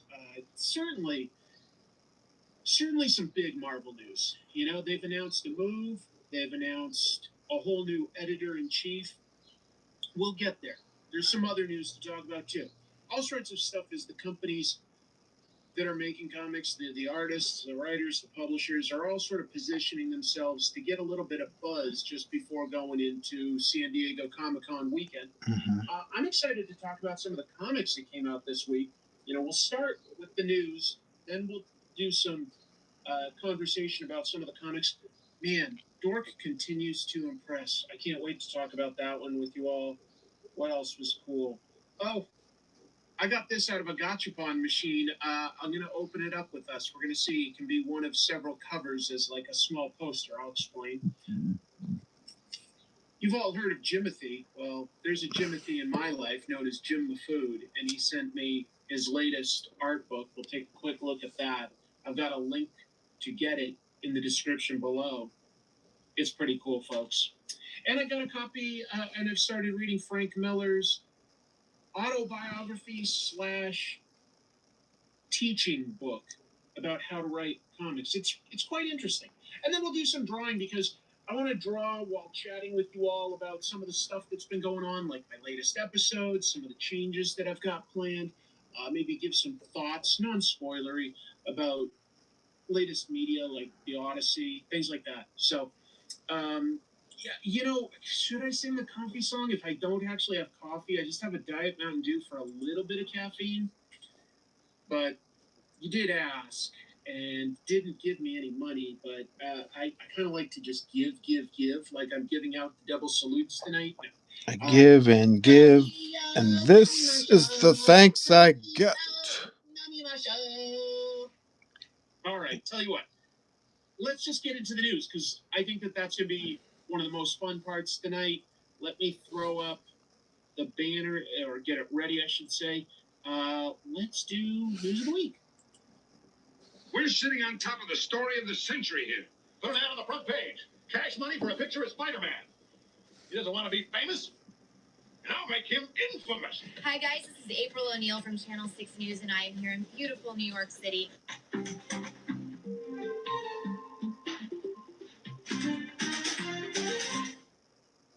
All right. Oh, thank you, producer Chris. Wow, an intro, a ticker showing the topics that we're going to talk about. Just Man, producer me is really helping presenter me tonight. Thank you, thank you.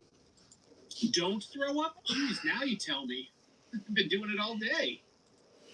For the cookie fun. Arigatou gozaimasu. Don't do that. No, that's really, really cool. Let's see. Oh, look at this. I'm sorry, I didn't hear about this news. I just heard the news that Ryoichiro Kizuka, the writer and artist of the manga Record Journey, has passed away. The news broke 5 days ago. Died back in May. He was only 36. Oh, geez. Well, I didn't have that in my news. I'm sorry about that.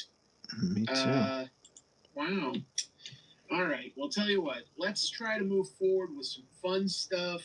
We'll do some of it serious too. But we're going to get started with Absolute Green Arrow. I've been reading it.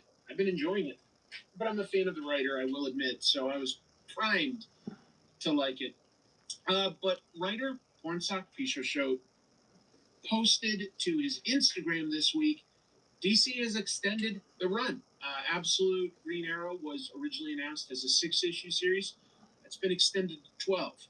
So that's, for those of us that are enjoying the book, that's cool. I guess it means another arc, I would assume, because I have to imagine that this is a 6-issue story that he had in mind. I don't think they'll be extending it out, per se. I think that there'll be another follow-up story. What else have we got?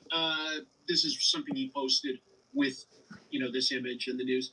I wasn't prepared to believe this book would even exist because back when I was a DC Comics employee, the company felt nowhere near bold enough to publish something like this.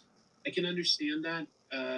It's definitely, I would say, Green Arrow and Martian Manhunter are the most different from their standard versions.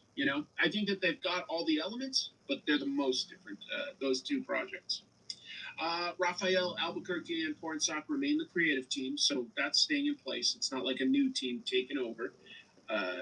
Consistency, yay! What a concept, right? Earned the #2 spot in both unit and dollar sales in comic shops, and that's according to the combined Comic Hub and Comic Shop Assistant point of sale data. Pretty impressive. There's something like that represents, I think, around, I want to say 600 stores. So it's a snapshot. At the same time, you can generally trust the top 5 to top 10 things. So yeah, that's really interesting. Let's see. Reminds me of another time I heard a comic series was expanded to 12 issues after originally beginning at 6. Watchmen. Really? I didn't remember that at all. It doesn't seem possible. The original Watchmen was announced as just being 6 issues? That seems hard to believe. Huh. I just have a hard time imagining how you condense such a layered story into less. Interesting. Well, thanks for sharing. I'll have to read up on that, actually. Mm-hmm. No, I don't know. I hadn't come across it, but I don't know. I've been drawing brains lately, so maybe I'll I'll draw a brain. Absolute Green Arrow. I think that DC's doing a good job of not doing too much absolute stuff. I thought about it the other day, and I was like, okay, there's a little bit more than I realized. Because you always think, okay, they started Absolute Batman, Wonder Woman, Superman. Got it. And I think about Absolute Martian Manhunter and Absolute Green Arrow. I tend to forget that there is an Absolute Flash and an Absolute Green Lantern. And Catwoman. But that's not too bad. That's really not too bad, considering how well it's doing. Every single ad for it says 12 issues. Yeah. Do you think he originally pitched it as 6? I don't know. Okay. That's true. Yep. Something is Killing the Children started as a limited series. Poison Ivy. That's currently ongoing. That was, I think, originally just 6 issues and then got extended to 12 and then just kind of kept going. What else started as, at least in recent days, something that started small and then got extended? Now, those are some pretty good examples. I can't think of anything else. But anyway, just wanted to share that. I've got some more DC news. Look at this. Here's a surprise. Xolo Matarena Maridueña, sorry about that, he's set to reprise his Blue Beetle role in the Superman sequel, Man of Tomorrow. I didn't see that coming. I like it. I thought he did a good job as Blue Beetle. So the movie was decent. It wasn't exceptional, but he was very good in the role. I thought it looked good. I thought it had. I liked the movie. It just was. It wasn't groundbreaking, but I honestly did chuckle at like some of the family stuff. Some people think the grandma might have been over the top. I don't know. I thought it was fun. I thought that there was good chemistry between the male and female leads, and the action was good. The villain wasn't super exciting, but it was good. It was good. It was good. So anyway, kind of. I know I've seen So Blue talk about Beetle. stuff getting extended, right? I don't think I we have no expected memory of it. necessarily more Blue Beetle, but writer-director James Gunn himself, who's doing Man of Tomorrow, he confirmed the news on his friend Michael Rosenbaum's podcast. Xolo had starred as Jaime Reyes as in the Blue Beetle back in 2023, not that long ago, but that was just before the new DCU emerged. So, you know, it also didn't necessarily set the world on fire box office wise. It earned about $130 million. It had at least $100 million budget, maybe up to 120. You got to factor in marketing costs and that movie theaters get a take of that. So, you know, it lost some money. But critically, it did pretty well. I want to say Here comes it was somewhere Battle Beast like 78% for sale. on Rotten. Feel free to Most of the critics liked it. I pick liked it up, and I'll finish it Yeah, right you here know, I on the mean, they set up stream, right before elements your to eyes. establish that Ted Kord exists, and I think that would be fun to get Ted Kord. That would be really cool. I prefer they Ted were saying Kord. very non-committal things at the time. They were saying very non-committal things, but I think that I like the the makers of Blue Jaime Beetle Reyes might Blue have sort of Beetle, seen the but I writing think on he the should wall just that have a the different name. DCEU, the Snyderverse, was kind of falling apart, and I think that they intentionally didn't lean into any connections with any of the previous movies. Like, can you imagine if they were like, and guess what? Shazam stops by. Yeah. So, what else? Quote from the actor. Regardless, or if we got 20 movies, or if it's just this one, I feel truly fulfilled. If we get to do another one, I'm so ready, and shit, I'll put on another 20 pounds and get even bigger. I don't think you need to do that. Let's see. The character, created by writers Keith Giffen and John Rogers, with artist Cully Hamner. Jaime debuted back in 2006. Infinite Crisis, I want to say number 3, if I'm remembering right. He got an alien scarab that allows him to form armor into whatever you can imagine, you know, swords and hammers and things like that. So yeah, very cool character, and I'm sure it will not be a humongous role if I had to guess, but it fleshes out the world and it gives, you know, Blue Beetle a chance to do something else. Yeah. Oh yeah, there's a lot that they can do with the character, and I think that it's important to introduce a few superheroes that are younger, so that, you know, as long as the DCU has legs, they've got some of these characters that they can lean on as time goes on. Yep, Lobo's own Keith Giffen. He did a lot. Keith Giffen did a lot. It was really cool. Yeah, if he really wanted to, he could look like a dung beetle and roll around like some sort of dumb transformer. Yeah, he could do that. A dung transformer. I want to say that the movie also had like something like a small mention of Dan Garrett. I only saw it the one time, but I seem to remember that there was a mention of Dan Garrett, maybe going through Ted Kord's files or something like that. Just remember, the Dan Garrett original Golden Age Blue Beetle, he went up against big dicks. And of course, I'm talking about the gangster. I don't know what else you'd be thinking. I made a whole episode about it. But Blue Beetle could handle big dicks. He had no problem with it. Blue Beetle can handle big dicks. Take that, big dicks. Okay. More DC stuff. Jim, here's a naughty Jimothy.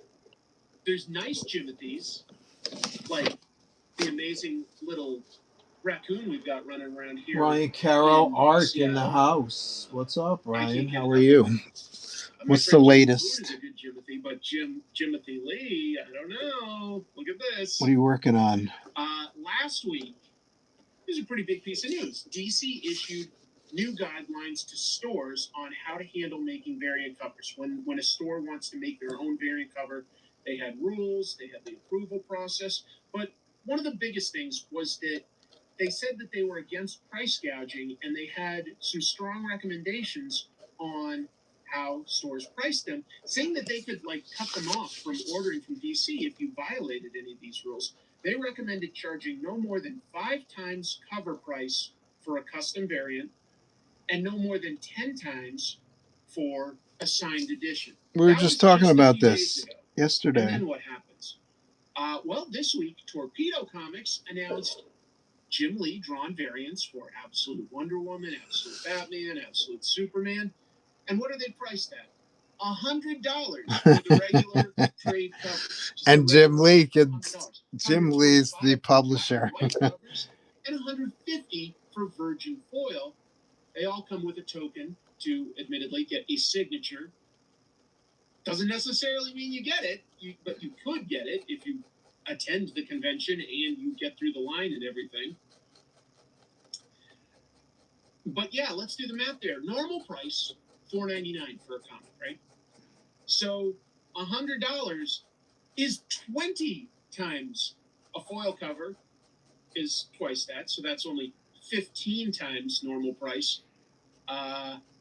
So I guess Jim Lee, it's like they're not going to get Torpedo Comics in trouble for letting the president do this, right? Oh, no shit. They just the timing, you know. They announced these new rules, and then less than a week after they announced them, It's the hilarious. president is doing a variant cover, and they're like 20 times cover Was price. Ramona in the room? Did you hear this? So, good lord. We were just talking about this That's a yesterday. fair point. Very funny. You have to price these things somewhere that the market dictates where things will be. Because, right, they could sell it for $7, and technically you're making some sort of a profit, right? But then everybody's going to be flipping them for hundreds. They are. So it's like you do need to control the flow on some level. Like somebody like me is like, if I saw it for cover price, maybe I'd get the Jim Lee cover. Maybe. Probably not. But maybe. I like a lot of his art. But I'm definitely not a person that's going to spend $100 on a Jim Lee variant. Yeah, it's the optics on it. It's just so weird. Oh, I didn't realize that Torpedo Comics was one of the stores that has had to shut down their brick and mortar. But there are several. Oh, they did. I companies didn't realize that in either. business now is like purely online retail stores. I know Silver Sprocket, which is indie, did that this year. They're going to come up in the news tonight too. I'm afraid I'm not familiar with Pat Oliphant. Sorry. What else we got? Thank Jim. Naughty. Oh, darn, I just forgot. Like, I've got a proposal waiting to get approved at DC. Now that I mention this, that'll never happen. Oh, I'll have to keep doing YouTube. Rats. Batman. Look at all this Batman stuff. And I don't know if you can tell, but this is Tiny Batman. So MGA is a company that makes a very popular line. You may have seen them, you may not, depending on whether you have kids or walk through a toy aisle or anything. But they make sort of these, not gachapon, but blind bag style mini items. They've got everything from, Harry Potter, Lord of the Rings, cooking, plants, just all sorts of tiny stuff. So a lot of it branded. But, it's all tiny. But it's blind. Who knows what you'll get? Well, now they've added the Batman to this. That's right, I'm calling him the Batman because I treat the man with respect. All right, I treat him with a notch of respect. All right, each capsule, they come in like this. So it's more of, I call it a capsule. I don't know what else to call it. A box? It's so square. It includes one of four buildable items. You've got batarangs, you've got the bat signal. I like the bat signal. You've got the 1989 Batmobile and a grappling hook. So they come as pieces, and you snap them all together. It's a kit. And you get one of 15 different comics. 9 of them come as though they're sealed and graded. So it'll keep you buying, even if you get the 4 items, and you want to try to get everything, you might keep buying them, right? The bat signal lights up. The grappling hook has a little launch. This has little rubber Okay, I'm tires, gonna need and to you can do actually some push it erasing. around. The batarangs exist. And I think my They're also eraser's there. out of battery. Let's see, battery power. Yes. Okay. Anyway, So, the capsule itself, give me a if you second. look closely, it is molded I'm going to get look some like batteries. a Batcave wall, and it works as a display case for the comic. They sort of clip in there. It is cute. Little things are cute. Little things are cute. These are for sale already on the MGA site for $12.99. I would imagine they'll be in places like Target for more like 10, but that's just a guess. I don't know. I agree. Yeah, honestly, like the 1989 Batmobile and the Bat Signal are the two coolest. Fake graded comics. I'm gonna get that graded. That would be the move. Get one of these that are all based on actual real important comics like Death of Not the working. Family, What Hush, the hell? Nightfall. Respect for choosing a kind of interesting blend. I mean, look, obviously my buddy Dave is they would be if they were in Japan. They're a little bigger than that, to be fair, Dave. And actually, now that I think of it, even when you go to the gotcha places, they do have the $5 higher end ones. Okay. A little bit more than what you get in a regular gotcha. But So much for that. I do think that they're still overpriced. But you're still going to So get much them, for Dave. electric You will. erasers. Because look, what's this? What was that? Batman 232 or something. It was way higher than that. I don't know what it is. Note to self. See Todd by Todd, right? Don't buy So electric I feel like erasers. you're gonna have to get it. 423. I sort of had some of the numbers in there. I just was switched around. Yeah, I had to think of.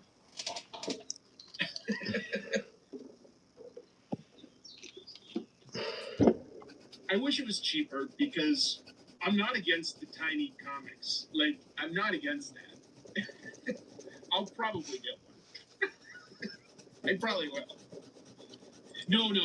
It's just like a cover to. Excuse me. Pardon me.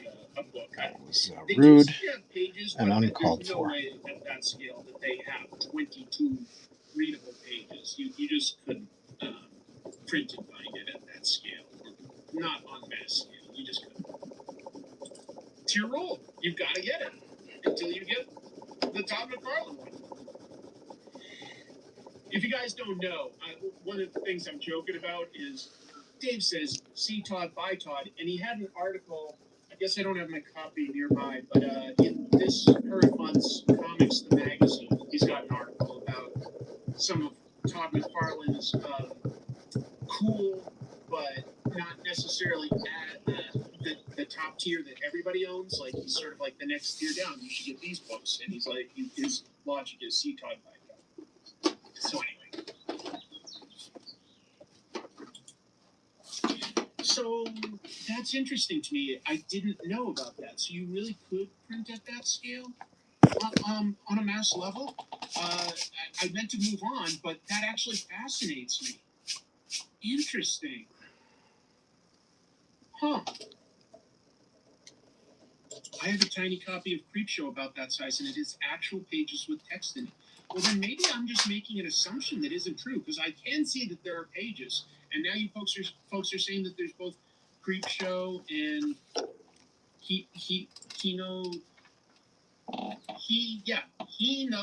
Hideshi stuff. Oh, yeah, I'd love to see that someday. Anyway, well, all right, now I'm curious. If it really is like a tiny comic like that, that would make me even more interested. Anybody in the room?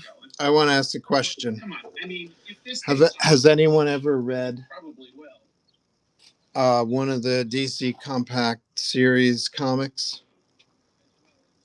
Look at that text size. Is it readable? Yes. Do I have to seriously focus to read it? Also, yes. Just compare the lettering of these compact series with the lettering in this. Is this Dragon Ball? Dragon Ball comic. I don't know if you can see the two together. The manga is twice the size of the text in the DC book. I can't think of a more silly idea than not adjusting the type for the size of the book. It was very disappointing. So the art is actually gorgeous in this, but I had to stop reading it after chapter 1. I'm just going to go to the library and actually reserved it already in regular comic size. Nothing wrong with the text when it's comic size, but all you have to do is just say, hey, what size type do they use in manga world? And I guess nobody wanted to do that, or nobody wanted to invest in the redesign at that size. Very disappointing. I welcome your comments. Am I the old guy yelling at the lawn again? Was it a good read? I didn't make it past the first chapter, so I reserved it at the library as a graphic novel comic book size. So I'll let you know. I'm gonna read it. I got very annoyed. The lettering's way too small in the compact series. So I read the first chapter. It was okay. It's all set up, really. Um, and it had already established. I think it would have been cool if I had read the Supergirl graphic novel before I had seen the story and the movie, because I think the idea of her going to Red Sun Systems so that she could get drunk or she could be vulnerable is an interesting one. I'm not sure I get it, but it's an interesting idea at least. So I would rather have read it in a comic than learned it online about the movie. That's what she does, but it's okay. It's all good. I'm not a big. I'm not a big. How do I say this? I don't mind things being spoiled. I mean, I'm not that precious about most things.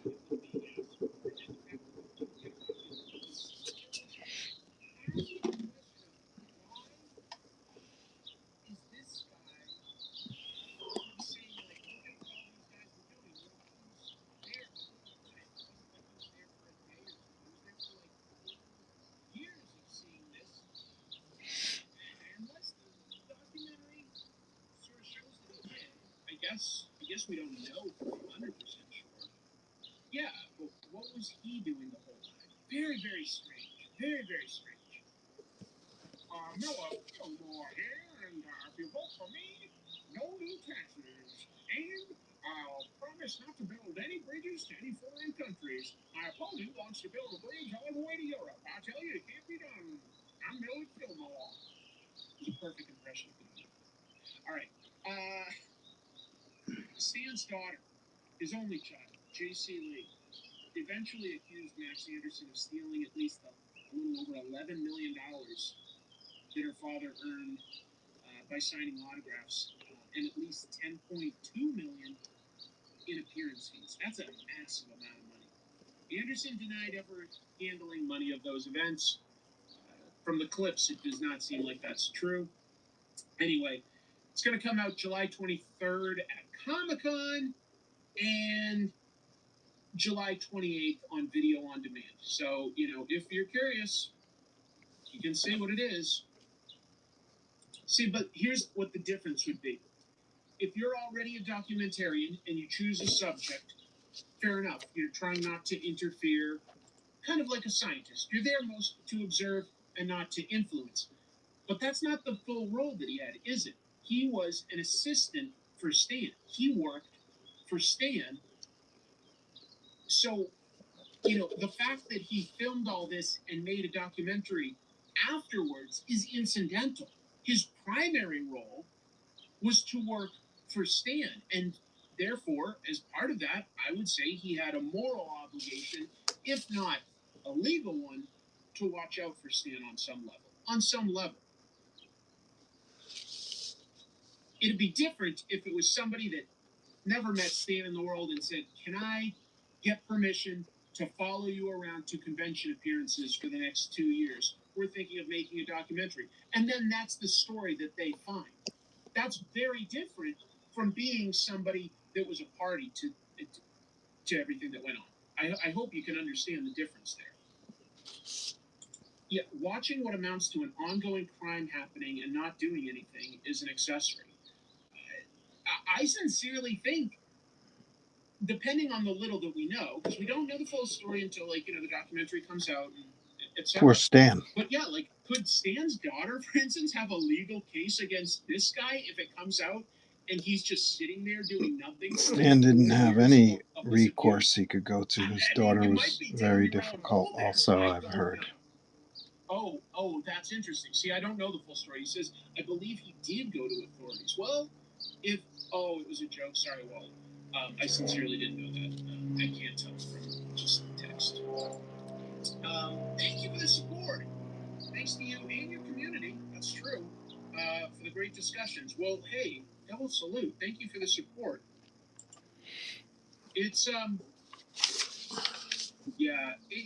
It just seems ugly to me. It just seems ugly. Elder abuse. Come on, folks.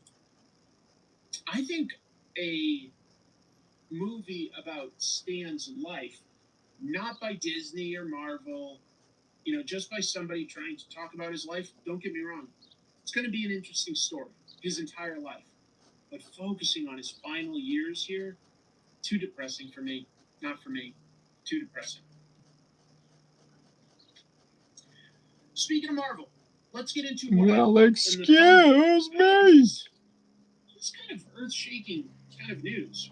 These are two photos, by the way, of Marvel through the years. On the top is Marvel in the Golden Age. This is Timely Comics. That's Stan himself there.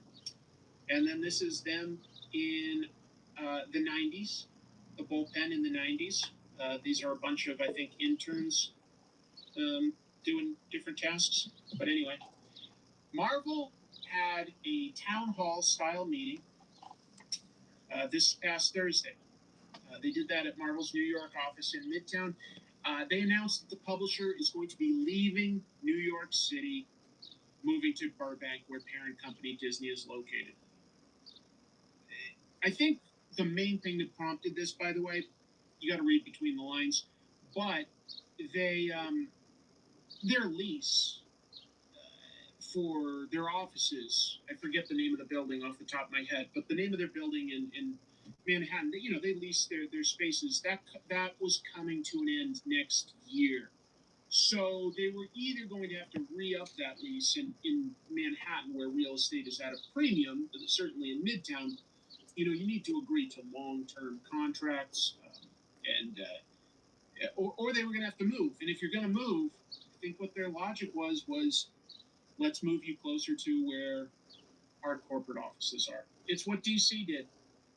But anyway, also announced, this is to me the kind of the bigger news right now, but it's at least equitable. But veteran editor Stephen Wacker, he's worked for Marvel, he's worked for DC, he's done other stuff in comics, but an editor that's got a lot of success under his belt, he's going to be taking over the role of editor-in-chief. So Marvel has a new editor-in-chief coming. Some of the stuff Steven was in charge with, I'm trying to think. Well, maybe I put it in the notes here. Let me see. Let me go through some of the bullet points. I might have mentioned some of it. CB Cebulski has had the role of editor-in-chief since 2017. I believe that makes him the third longest tenured editor-in-chief. Pretty sure Stan and Joe Quesada are the top two. Well, I'd have to double check, actually.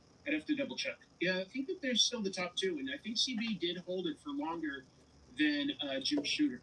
Anyway, CB is moving to Tokyo, and he's going to head up an initiative to produce Marvel books as manga as editor Asia Originals. So let the Akira Yoshida jokes begin.